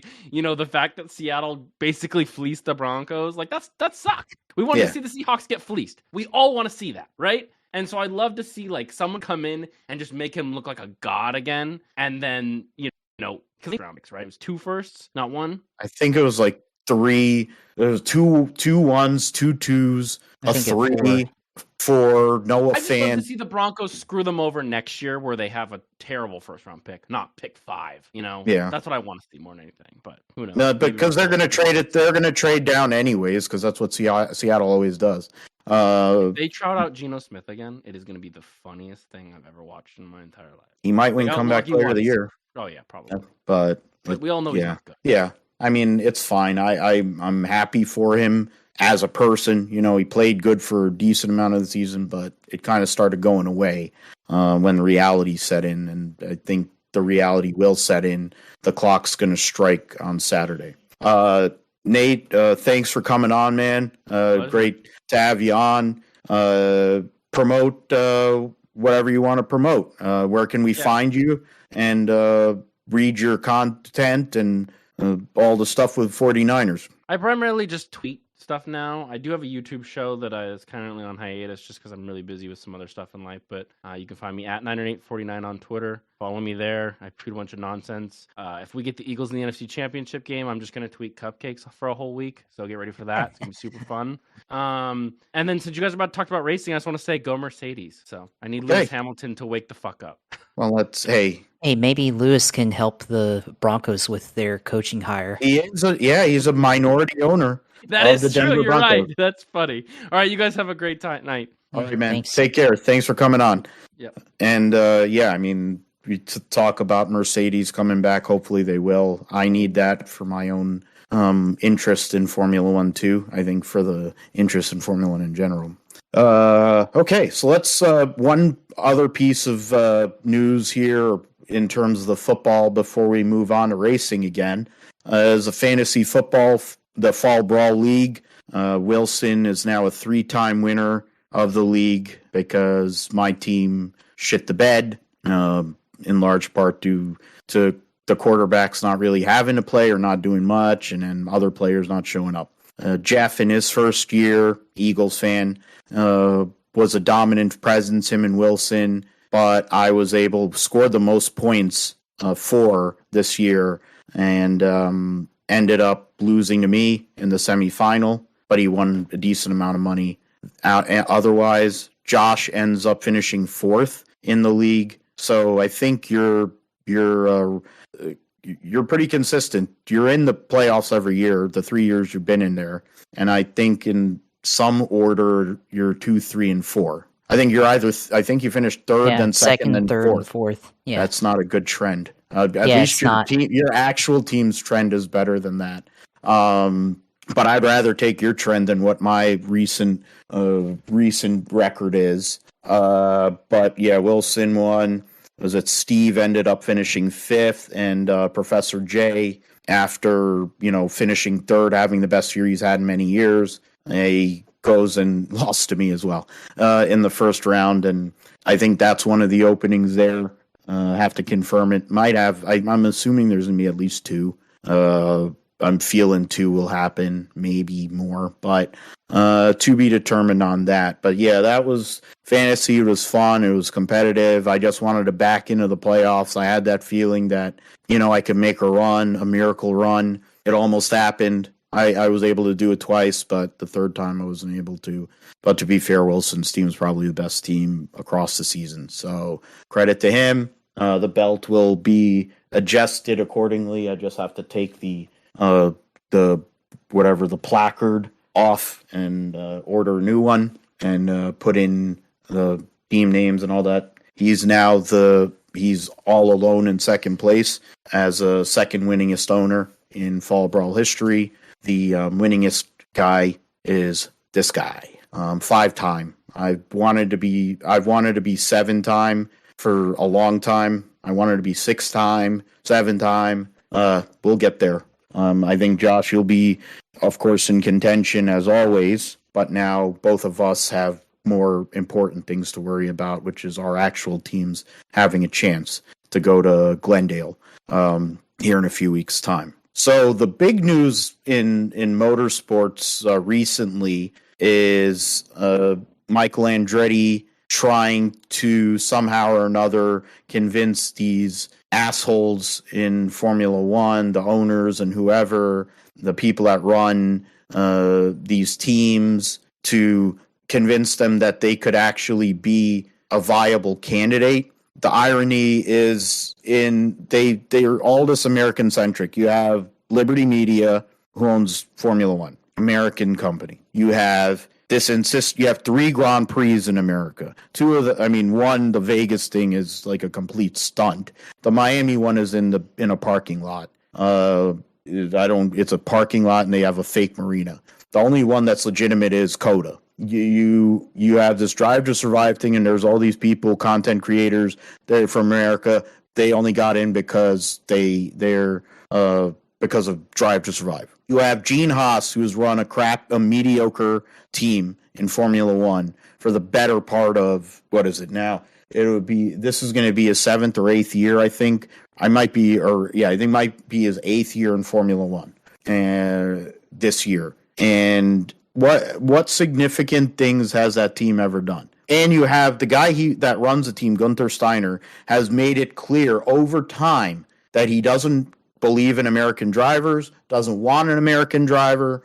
Here's the thing about Haas. The closest they ever got to having an American driver go somewhere was Root Beer Floathead. And he went and canceled himself trying to run over Arjun Maini in a freaking Formula 2 race, or Formula 3, whichever one they were in. He tried to run him over and they got in a RG-bargy. They both got fired. I mean, that's it. A guy who's the lead driver for Foyt now in IndyCar. That's who the one American they wanted to put over at Haas. Not like Colton Herta, not somebody who actually might have talent or ability, not a Logan Sargent, fucking Santino Ferrucci. So, I mean, come on now. Williams, Doralton, I think there's some connections to America. You have other teams that have American sponsors, et cetera, et cetera. They have no problem. It's the same way as they don't mind all the Middle East money and all the crap that goes on in the Middle East. That's been a problem for going on 20 years now in Formula One. But the fact that they are so insistent on not wanting Michael Andretti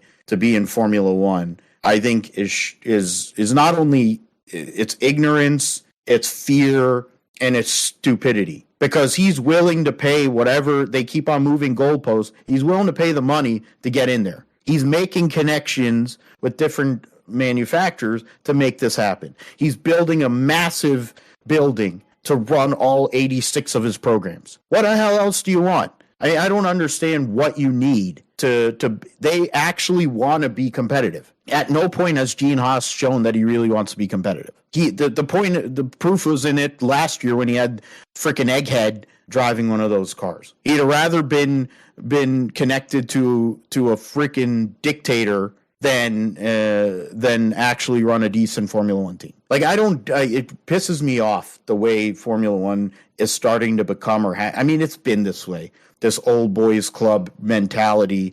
They had no problem with Lawrence Stroll and his attitude and arrogance. They have no problem with Canadians bringing their money, but they don't mind having American money brought into the sport, but they don't want an American owner that actually has a clue get in the sport. The last time they had that was Carl Haas, but he wasn't able to fully commit because, to be fair, his program and everything running Lola in the U.S. and also having Mario Andretti, that was the thing that took precedence than their Formula One program, even though they had pieces there. But what are your thoughts, Josh, on this whole, what is becoming a debacle with Michael Andretti trying to make a Formula One team and Formula One and the FIA moving the goalposts constantly? Oh yeah, I mean it's constant gatekeeping and by Formula One and most of the Formula One teams, I think, and I think Michael Andretti,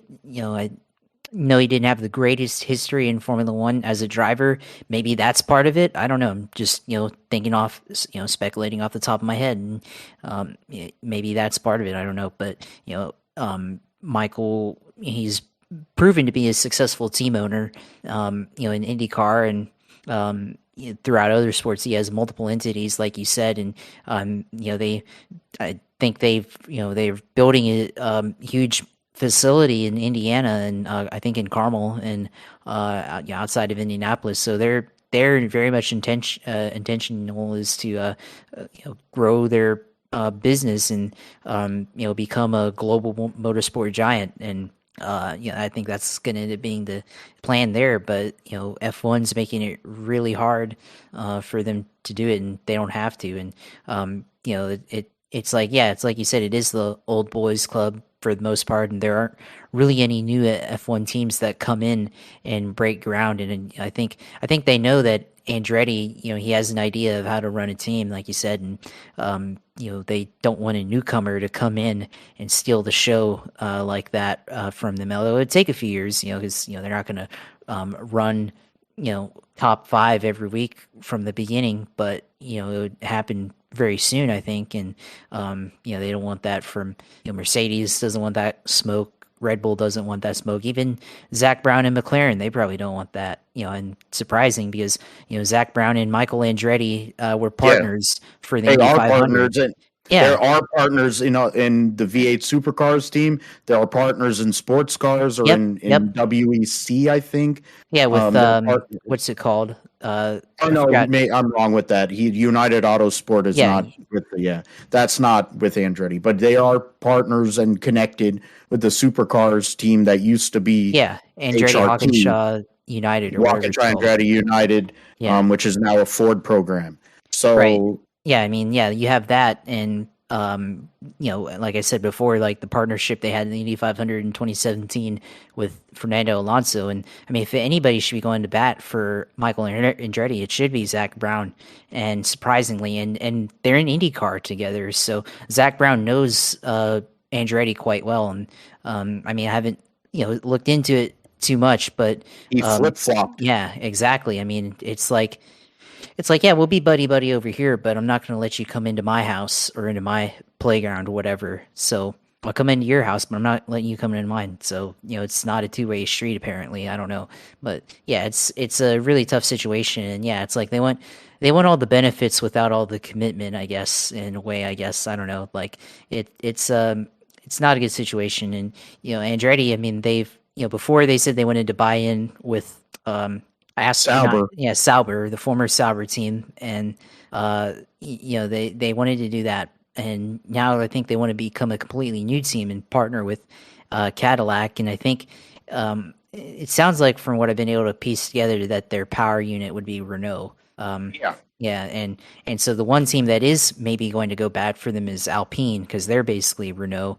They're the factory Renault team and everything. So there's that. But you'd have 20 not 20 other team, 20 drivers, but nine other teams that are going against it, that are going aren't going to bat for you. So it's really interesting to see how this plays out and everything. I mean, you should have at least 3 teams on his like I said. So McLaren, Alpine, who's already, I think, partnering with him, and Gene Haas with Haas, because of course Haas is an American team. There's probably some common ground. Michael Andretti can call Tony Stewart and tell him to get Gene on the phone and be like, why are you fading me here? So it's just a Tony unique situation. Talk that much. But I mean, there's still the link there. There's still the link there, so you at least have to try. But it's just another gatekeeping situation, and it's unfortunate because there needs to be I mean, if everyone's going to have a presence here in America, with the Netflix series, with the Miami Grand Prix, the Las Vegas Grand Prix, and then COTA, the Grand Prix of the United States, and of course having potential American talent come into Formula One potentially, with Logan Sargent's already there. He's going to be there. And then you have potentially Colton Herta in the future. You might have Palou come over, through McLaren. You might have other drivers like Pato O'Ward come over there that have that potential. And you have American talent that could be there, and then all you need is an American-run team that can actually kind of help foster that talent and make sure that they have a shot, and they don't get wasted like some of these other American talents that have come or tried to come through and didn't make it, or they made it and didn't have a good opportunity. So, you need that, and it's like, nah, we don't want you here. We'll play in your house, but we're not letting you in our house. So it's clearly not a two-way street right now in Formula One with America. And it's a problem that the PR aspect of it, they're not going to be able to fade it, as this keeps on going. They did the whole thing with Colton. They didn't want, and this is Red Bull wanted him, and they didn't want to allow him because of the stupidity of the super license point, and how they'll do the levels. And then that was the first piece. Then Michael said, I want to by the, like you talked about before that, he wanted to get Sauber. They decided to go against, and Fred Vasseur was a part of that. And now he's at Ferrari. Ferrari will just, they seem to have like veto power on everything. And Ferrari, I'm like, what the hell? What would happen if somebody told them they couldn't run the WEC with the car they did? What are they going to do? Cry wolf? I mean, that's really what Ferrari always does. They cry wolf, they say bullshit, and then they come back like dogs. So they blame Mercedes and Toto Wolff, and it's like the reality of the world is that team was the Brawn team. Now it's, of course, a super team. The notion they have, 3 customers programs as well. So they power 40% of the grid as it stands right now. Alpine definitely needs another customer. And that's part of it. I think they don't want Alpine to get more data and be able to get better.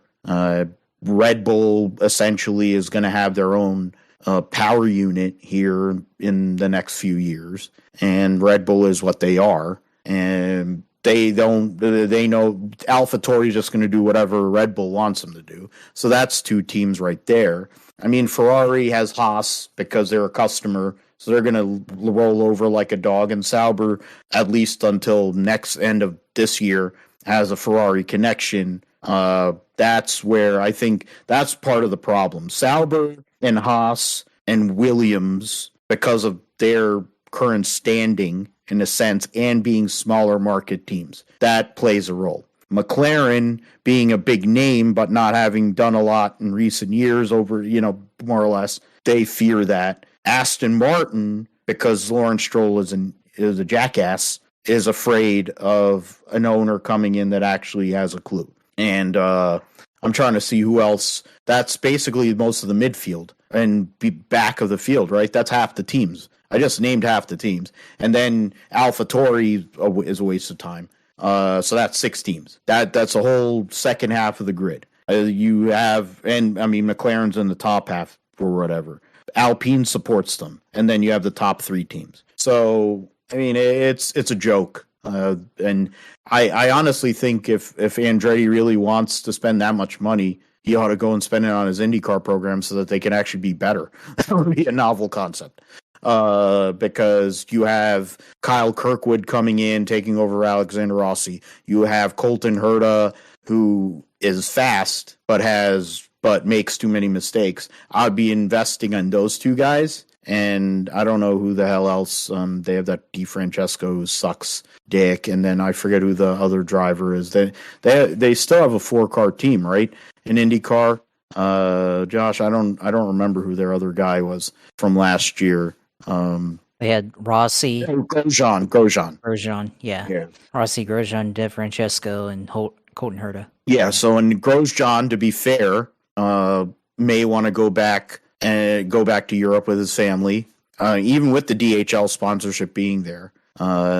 He may want to go back. He is a Lamborghini driver, factory prototype driver. He's going to be one of the testers this year. So you would think in 2024, he's going to want to go and run the WEC, dovetail with some other races here and there. So, what are you doing? You want to be in Formula One, but I also look at it in the sense that there's definitely the big 2 with Penske and Ganassi. McLaren, in whatever name form you want to think about it, is basically become that next team, largely because of Pato O'Ward. But now there's been a lot of changes there, a lot of movement there. And now they're a 3-car team. So that's the 2. There's the 2 main Chevy teams and the 1 Honda team. The second Honda team's supposed to be Andretti. They're young, but they need to move. They have to do they have to do some work. Kirkwood has a talent, but he just destroyed so many race cars last year. We don't really know how good he can be. He showed flashes, but now the pressure's on.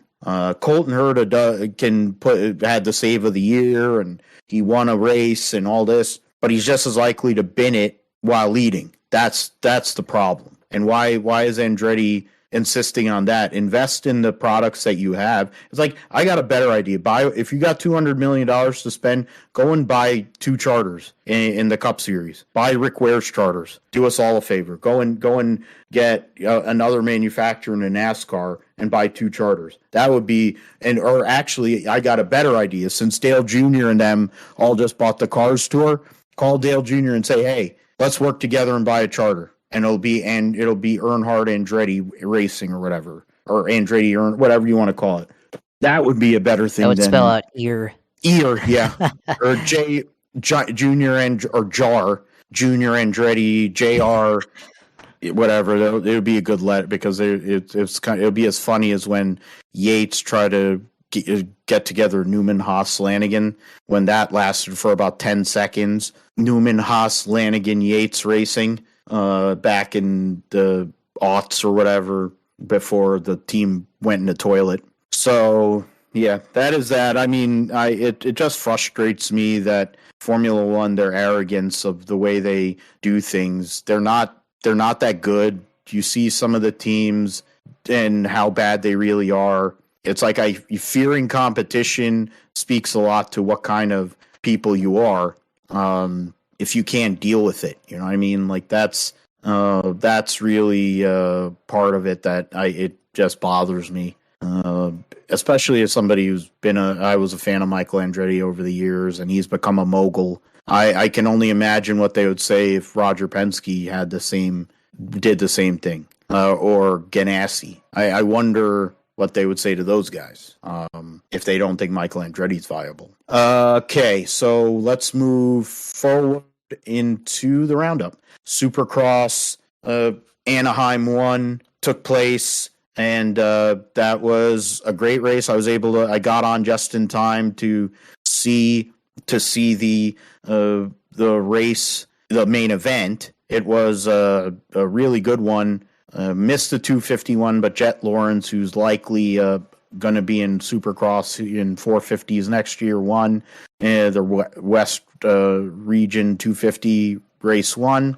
But then Eli Tomac took his first Anaheim 1 victory after he took the lead, past Colt Nichols, Justin Barsha up there, Ken Roczen. They were all up in that lead pack with Tomac. Tomac passed all of them. Tomac fell on the start-finish tabletop, and Malcolm Stewart was in second, passed him, but then got passed by Chase Sexton. Malcolm Stewart ended up having a huge crash.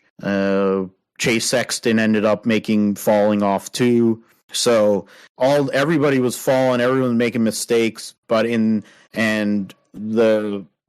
allowed Eli Tomac to recover and come back on Sexton, who made a couple of mistakes, or I don't know if he fell, but he definitely made mistakes. And Eli Tomac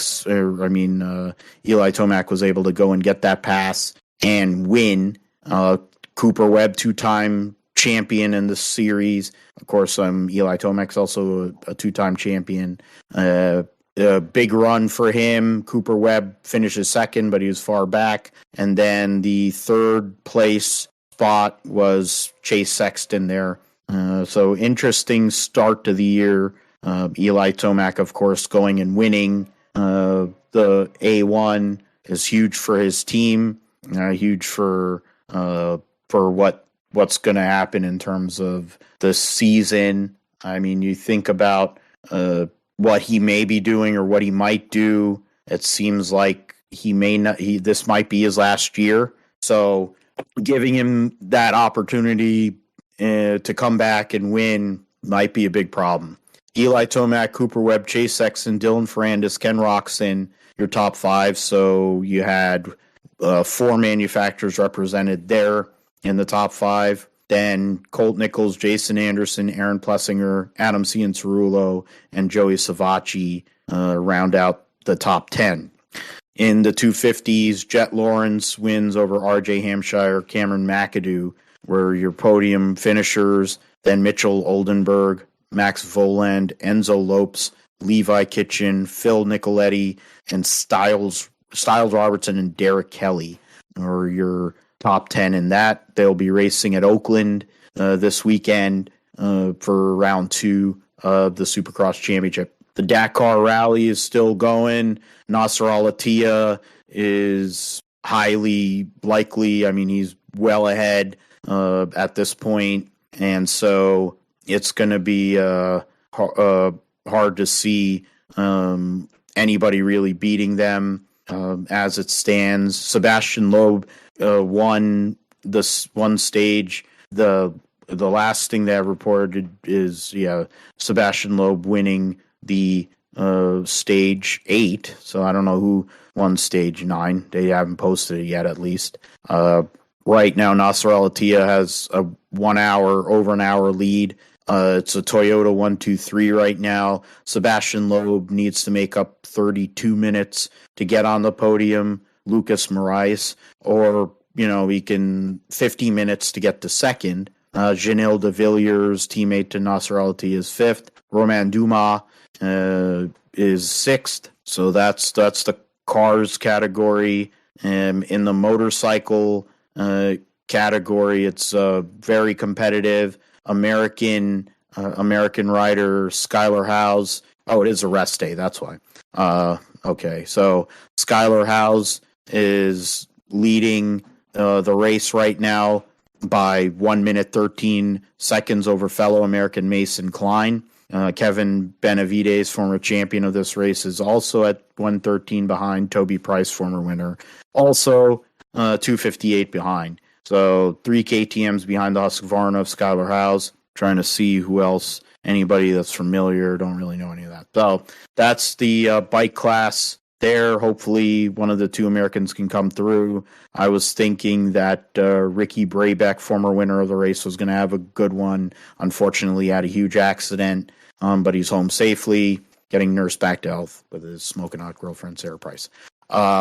Chili Bowl taking place. Midget Nationals. Our former guest, Ralph Shaheen, is there. So they had practice yesterday on Sunday. Tonight's the first prelim night of so what is that? Spencer Base. Oh, so it looks like so Spencer Baston won the Race of Champions. So then what is it? So that's a good start to the week for Baston.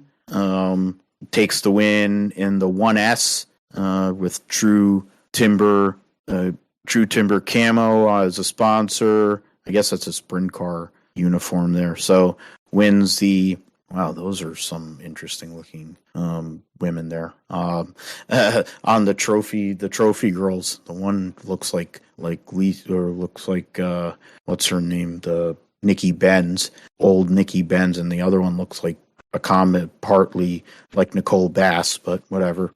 The results of the Race of Champions: Spencer Baston, Cannon McIntosh, Rico Abreu, Logan Seavey, Tanner Thorson, the defending champion of the Chili Bowl, Chase Briscoe, Buddy Kofoid, Blake Hahn, Justin Grant, and Cody Swanson. We round out the top 10. Michael Pickens, Alex Bowman, Tim McCready, former winner of the Chili Bowl, Tanner Carrick, Zach Daum, Brendan Crouch, Shane Cockrum, Sammy Swindell, the winningest driver in the history of the Chili Bowl Midget Nationals, and the Demon Damian Gardner round out the field. Of course, Sammy Swindell's won 4 of these races, along with the 5 A-mains in the Chili Bowl.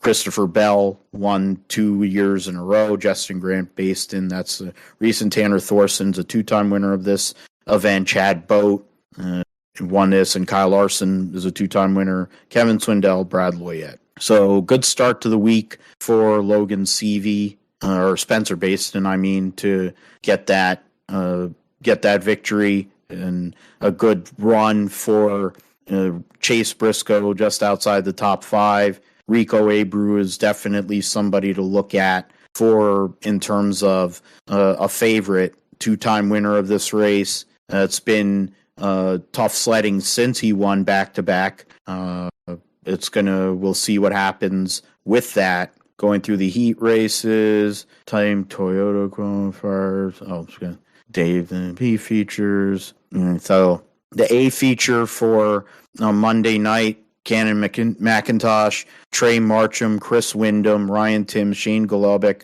Kyle Spence, Jerry Coons Jr., Tanner Holmes, Sean McClellan, Tom Harris, Gavin Boschel, Chase Briscoe made it in. If he can get in the top 2, he'd be locked into the A main. Steven Snyder Jr., TJ Smith, Tyler Edwards, Gary Taylor, Alex Sewell, Nick Hoffman, Cap Henry, Jacob Denny, Ayrton Jeniton, Daniel Adler, Howard Moore, Joey Paxson. I've barely heard of a lot of these guys. So some of the people that missed the A, I'm trying to look through this quickly, see if there's anything that stands out. Probably would if they had midget racing on TV more often like they used to. Tony Bruce Jr. was just outside in his B. That's the only one I could really see. So there's going to be other prelims the rest of the week leading up to Saturday night, and the whole feature, all the alphabet soup. So we'll see what happens with that, and we'll tell you who won the Chili Bowl next week. I'm hoping it's either Rico or Chase, but I'm sure there are plenty of guys, Buddy Kofoid and others, that can really put a whooping on people and have a chance. In terms of Formula E, the preview for the 2023 season, they're going to start here in Mexico City to this weekend at Hermanos Rodriguez. So that'll be a cool thing to see. They have 1995 graphics, which is also great for Formula E. The teams for this year will be Apt Cupra Formula E team, which will have power units from Mahindra. Robin Friends and Nico Muller will be the drivers there. Avalanche Andretti Formula E team, they're going to have Porsche powertrains, and they will have Jake Dennis and Andre Lauderer in their cars. DS Penske, so they're getting the whole DS program there. Defending champion Stoffel Van Dorn and multiple champion Jean-Eric Verne will be there.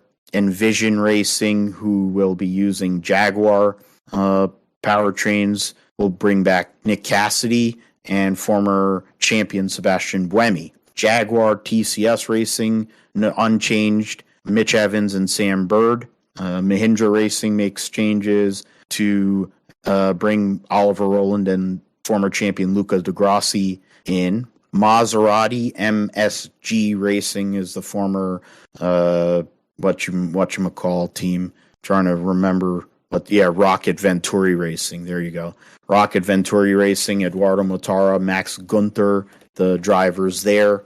Neom McLaren Formula E is the old Mercedes team that Stoffel Van Dorn, of course, won with last year, Jake Hughes and Rene Rast. Neo 333 Racing with their own powertrain, Dan Ticktum and Sergio Sete Camara, formerly of Penske. Nissan Formula E team will be Sasha Fenestraz and Norman Nato. Fenestraz drives Japanese Super GT for Nissan. Then you have the Porsche, Tag Heuer Porsche Formula E team, former champion Antonio Felix da Costa and Pascal Wehrlein. New car this year, wide open to see who's going to be up there. Schedule is different, of course, this year than new events and the why can't I go into races drive? There you go.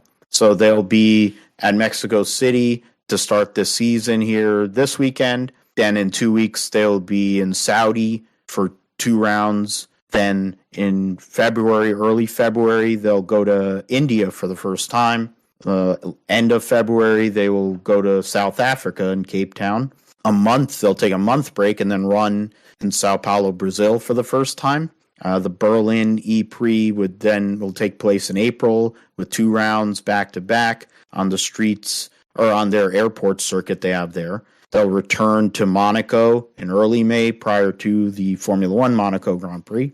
Jakarta, Indonesia will have a doubleheader on the weekend of July 4th for us. And Portland, Oregon will have a Formula E race, first time in the U.S. at the end of June. Rome will host a round of the Formula E Championship, the next to last round. They'll run 2 races, and then the London E-Prix at the end of July will round out the championship. So they'll be busy somewhat here. They'll be running, a total of 5 rounds in the span of about 6-7 weeks. And then after that, things will slow down a little bit with Brazil and then the Berlin. And then afterwards, the Monaco race, they'll kind of have those clustered together. So interesting to see. We'll see how the new cars are and how they race, and if there's a little more competition there in regards to the Formula E Championship. In terms of IMSA, there's some news. You got join NT2's new IMSA WeatherTech Sports Car Championship. Oh God, Alessandro Delita. He's a jackass. Oh boy. Wow. I know there's going to be a caution there. That Lamborghini probably won't be in one piece at the end of the 24 hours. I think that's Nicky Team will join Andy Lally, John Potter, and Spencer Pumpelly in the Magnus Racing Aston Martin. Nicky Team, of course, the factory Aston Martin driver there. Josh, I guess you can kick in here on this Cars Late Model Tour before we move in the NASCAR segment there. NASCAR part. I don't know who this guy is. Oh, Steve Erickson, formerly of HPD, has taken over the CEO for Rahal, Letterman, Lanigan in IndyCar and IMSA, where, of course, IndyCar with Honda and then IMSA with BMW. Franco Colapinto joins the F1 Academy for Williams. Was it WEC says customer LMH cars are possible, not just LMDH, but I find that interesting because I've not seen anybody offer those cars yet. So while the LMDH programs are able to go and offer customer cars, so that'll be something to look at as years go by. Okay, ran through all of that. We got some other pieces. I mentioned. So Pietro Fittipaldi is going to be racing in both the WeatherTech Sports Car Championship and in WEC, along with being the test and reserve driver for Haas. Fittipaldi and Eric Lux will drive together at the Rick Ware Racing LMP2. And then they're going to have Devlin DeFrancesco and defending Daytona 500 winner Austin Cindric in that car. So that'll be an interesting piece there. Interesting car. Obviously we know Austin Cindric is good. And last year, Eric Lux and Devlin DeFrancesco were part of the winning LMP2 team that also had Colton Herta and Pato O'Ward as the driver lineup. So we'll see if they can repeat.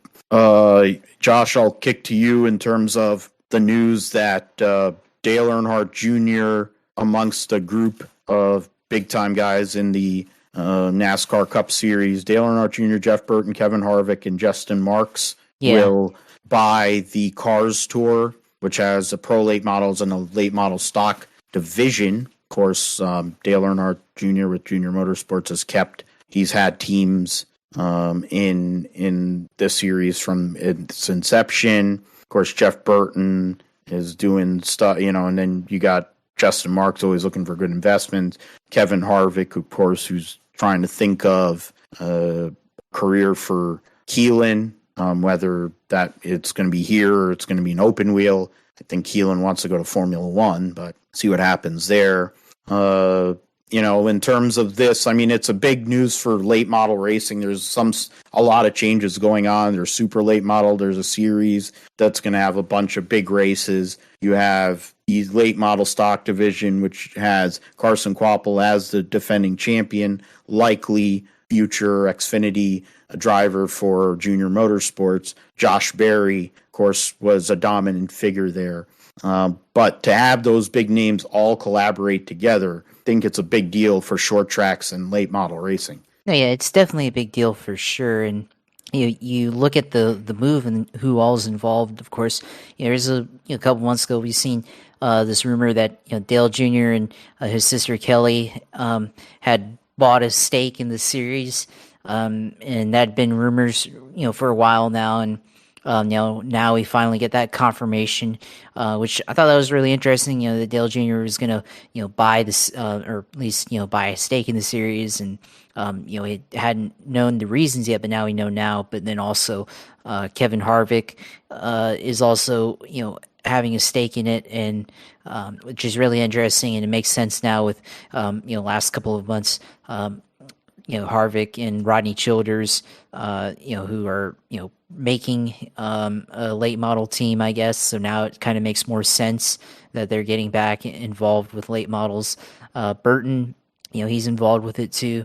And I mean, he's a short track guy too. I mean, he South Boston Speedway, back in the day.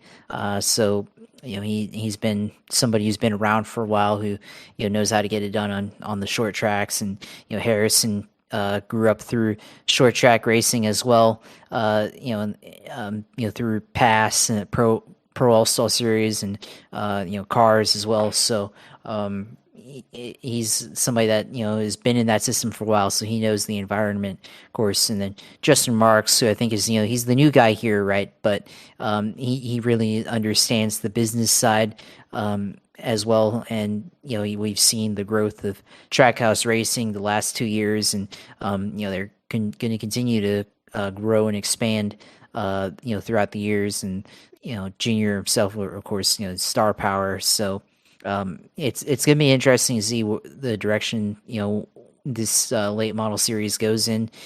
Could especially with a NASCAR heavy ownership group, could be a feeder potentially for late model racing into stock cars, into the truck series and into the Xfinity series. We could see more expansion of it, I guess, with going to larger NASCAR run short tracks or affiliated short tracks. And you think about some of the they already race at Martinsville, right? But but maybe they go race at Bristol, or I don't know if they already do, but or Richmond, or go to Iowa, or any of these other like larger short tracks around the nation that host the Cup Series, the Xfinity, and the Truck Series. So we could see something like that, and definitely grows the exposure of the series as well, with all those star power names there that are in the ownership group. And they'll figure something out, and definitely help grow the sport of short track racing for sure, and help facilitate it and steward, just have a stewardship of it, and definitely brings a lot of credibility into short track racing.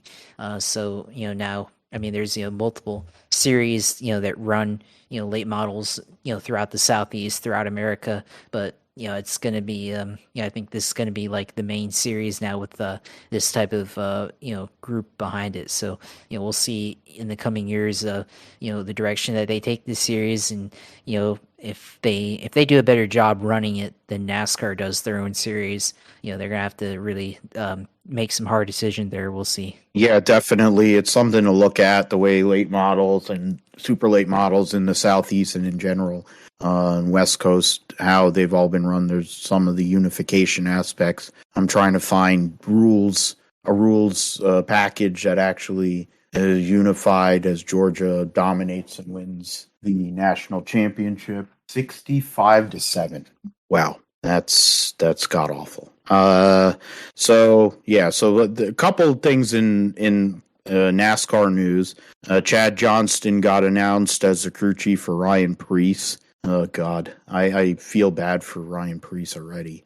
Maybe Chad Johnston figured out how to become a better crew chief in the last few years, because he sure as hell wasn't a good one when he was Tony Stewart's crew chief.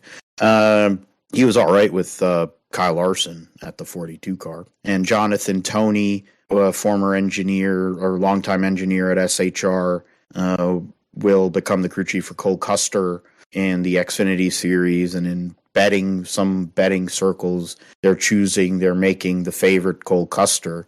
So interesting, since they're reestablishing a team and he's coming back to the Xfinity Series, getting demoted in a sense, for them to be a favorite. But considering his Xfinity record, winning a race last year, it's not out of the realm of possibility. Garrett Smithley, they announced earlier last year that he would be in the number 78 for BJ McLeod Motorsports, but instead he'll be in the number 99 full-time, for whatever that's worth. Blaine Perkins is going to be the main driver for SS Greenlight Racing. They'll switch to Chevys, at least for his car. The second team will run Fords and Chevys. Blaine Perkins will have Mike Hillman Sr. as his crew chief, and they'll get RCR engines. So that's not a bad situation there. Blaine Perkins is a part of Ron Hornaday's development deal there. So interesting to see. Maybe we'll see Ron Hornaday at some more Xfinity races. Then Joe Williams, crew chief, who has been in the sport for a while. He was working in the trucks. He's also worked in the Xfinity. He will become the crew chief for the number 25 Ford for AM Racing for Brett Moffitt. So that'll be an interesting combination. Of course, AM Racing essentially takes over where SS Greenlight was as a satellite effort for Stewart Haas Racing, and an expanded amount of Fords that'll be out there in the Xfinity Series. So we'll see what happens with that. And that team, Joe Williams does have experience with Moffitt previously at Our Motorsports. All right. So Josh, let us know what's going on in the world of sim racing, iRacing, and other gaming in your segment. Yeah, of course. I mean, we talked about it, already, with all the things that could be happening this year with iRacing. And, they have the Rolex, not the Rolex 24 iRacing, but they have the iRacing Roar 2.4 before the 24, I think this weekend or next weekend. So that might be interesting. I don't know if I'm have enough time, especially if I go to the Jaguars playoff game. I don't know if I have time to do that. So if it is this weekend, I have to double check on the schedule. But there's that going around. I did run the Honda Civic Type R at Daytona, and ran to be rail on that one. Usually I've been doing a little bit more road racing lately. Been doing Mazda Miatas as well. Also at Daytona and at Summit Point Raceway ran pretty well, and actually the last lap got into turn one a little too hot and was racing the leader the whole race, and actually got into him, and I could have kept going, but I actually stopped, or almost stopped, because I was like hoping that he could get it straight and we could keep continuing, and I wouldn't have to say that I wrecked the guy for the win at least, or but it was my fault there, I guess. But at the same time, I feel like the leader in front of me, just maybe slowed down a little bit too much, and I think he was going to miss the corner as well, and I just was a little bit too hot into the corner and ran in the back of him. But that's how it works sometimes, and still ended up finishing second. But then the other guy actually finished third, and whoever was third was like 3 seconds behind us, and then he passed for the win. So that's fine. But I think I haven't really done too much on iRacing, and it's because playoff stuff, and then also last Friday I actually went go-karting in Orlando. I went to Orlando Kart Center, which is actually pretty well known if you pay attention to some people like Juan Montoya, Rubens Barrichello. They've been known to go to this place, and other guys probably Kanan. I'm sure that Kevin Harvick has probably taken Keelan there at some point, because I know he's been to Ocala before, but I haven't been there in quite some time, since like 2011. Usually for go-karting, go to K1 Speed or other places that have the more electric style go-karts. But Orlando Kart Center has gas-powered karts, and they're a lot different. They handle a lot different, honestly, than the electric ones, because the electric ones have a lot more grip. There's the greater power to weight ratio, so you feel the acceleration, but you're also a polished floor and everything, so you have a lot of grip, and it's really easy to drive it at 100% and get the most out of it. But it felt different with the gas go-kart outdoors on pavement, and you really had to find the groove in the corner, and hit your marks. And I actually spun out a bunch throughout my time on Friday. I locked up the brakes a lot going into the corner, so I was driving it like, because I was used to how I was with the electric carts, and I didn't really I guess I didn't really factor in the difference there, because I would go in too hot and brake way late and lock up the brakes, and then you have that feeling where you lose the cart, and you lose, everything comes out from under you, and you either go into the barrier or you go into the grass, and you just got to wait until it stops so you can get back going again and turn around. So that was a pretty interesting experience, and honestly had a lot of fun doing it. It was the first race I did was pretty good, and then kind of fell off after that, but enjoyed it, and want to try to go back there soon. But it was a lot of fun because you're really sliding around.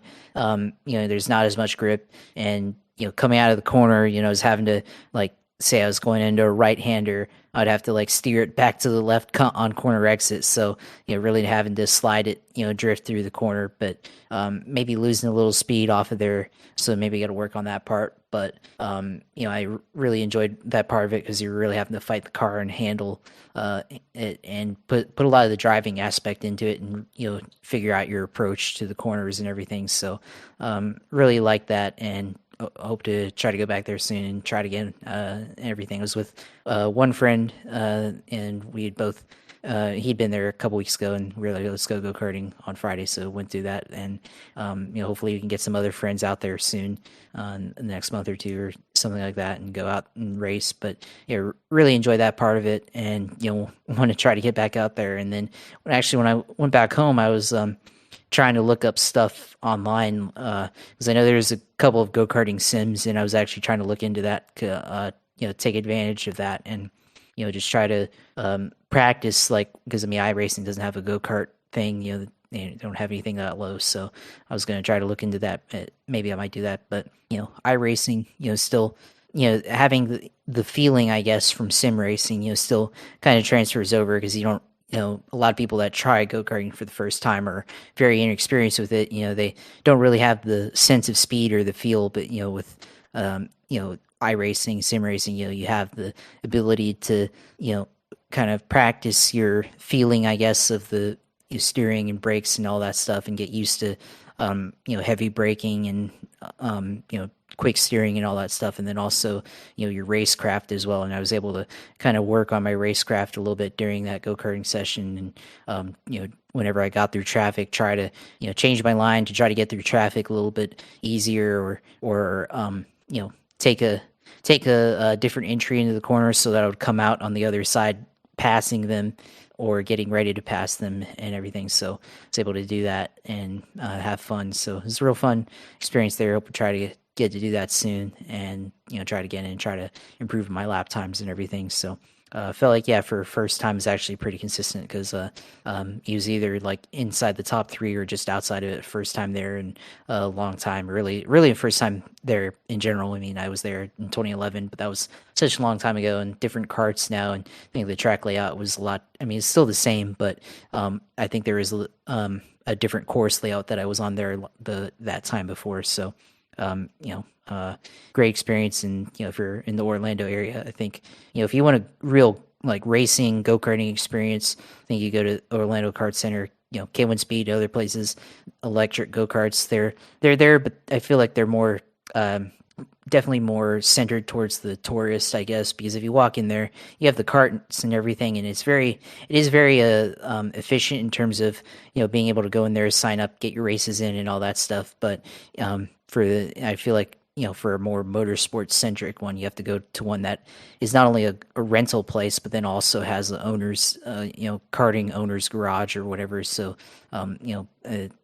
they understand the sport of racing karting better than a business would. So, plus, K1 Speed, they also have like arcade and stuff, and I think there's like a bowling alley, like a mini bowling alley, not like a whole bowling alley, but they have like 2 or 3 lanes inside there as well. And yeah, and there's another place in Jacksonville too that has a electric go-karting thing that I've been to a bunch, and they have axe throwing there as well, and they have an arcade and virtual reality simulator or something like that. So yeah, there's a lot of fun in games, and restaurants and stuff like that. But I think for a real authentic experience, you got to go to one that doubles as a actual go-kart track for kart owners. So yeah, that's sim racing, go-kart racing segment for me and everything. So there's that, and put in my stuff before I get to you on the close. But of course, you can always follow Jaguars takes and everything at JP Huffine, which I'll be popping off about this weekend. Maybe I'll cut a promo or do something. I don't know yet. I have to figure something out for that, but definitely be popping off on there about the Jaguars, at least for the time being, on my Twitter at JP Huffine. And, it's a great environment to be on Jaguars Twitter right now, as we have a winning record and a playoff team. So glad to be on that. And also, you can follow our YouTube page at Gripshirt Podcast on there and see our videos and everything, which we'll have this video up soon, hopefully. And this is a good discussion with Niner Nate, and glad to be able to talk with him on there and talk about football and all that stuff. So glad we had that conversation. And then of course, as always, follow when I'm streaming, follow the streams at JP or at UCLR2 on Twitch TV. Go follow there for all the racing content when I decide to stream on iRacing or any other game or racing game simulator or whatever. So go on there and follow or subscribe, whatever. You can send me cash if you want, I guess, because Twitch has that ability, I think, but I don't really need it. So I'm not a professional streamer or anything like that, so I don't really need it. But I guess if you wanted to, you could. But yeah, you can follow me on all those platforms and everything. So yeah, should be an interesting weekend here with playoffs. First weekend of the NFL playoff weekend. Hopefully Jaguars come out and win. But if they don't, I'll still be okay. I'll still be able to do the show, give you the the opinion on that regardless. Be even keeled, give you my honest opinion on that and everything. So hopefully Jaguars win. I was just reading some of Pat McAfee's greatest lines from today's national championship game. He probably was the most interesting thing that was going on in this national championship game, because it definitely wasn't a football game. Yeah, he was in a suit and everything. Wow. Yeah, looking sharp. He actually didn't cut the sleeves off either. That is literally the only good thing that happened in this national championship game. You can find me at Philip G. Matthew on Twitter, at GripstripPod on Twitter is our show one, and we have over 160 followers, so that's really good. We're getting there. Hopefully we can get to 200 some point. This year. What? Oh, I knew. It's like, yeah, I have no idea. I was confused when they said that too. Like, we made the main here. Okay. Yeah. I knew he made the A main. I knew I was right. Freaking guy. Because of Chase Briscoe had made the A main before. I was talking to another Chase Briscoe fan. For me, also, you can find the Gripster podcast anywhere you listen to podcasts. And we talked about the YouTube page, Gripster Pod, philipgmatthew.com. You can find the sound for the show there, along with whatever platforms you listen to podcasts. We will be back with episode 152 of the Gripster podcast next week to cover Super Wildcard Weekend. We'll also get into the divisional round weekend.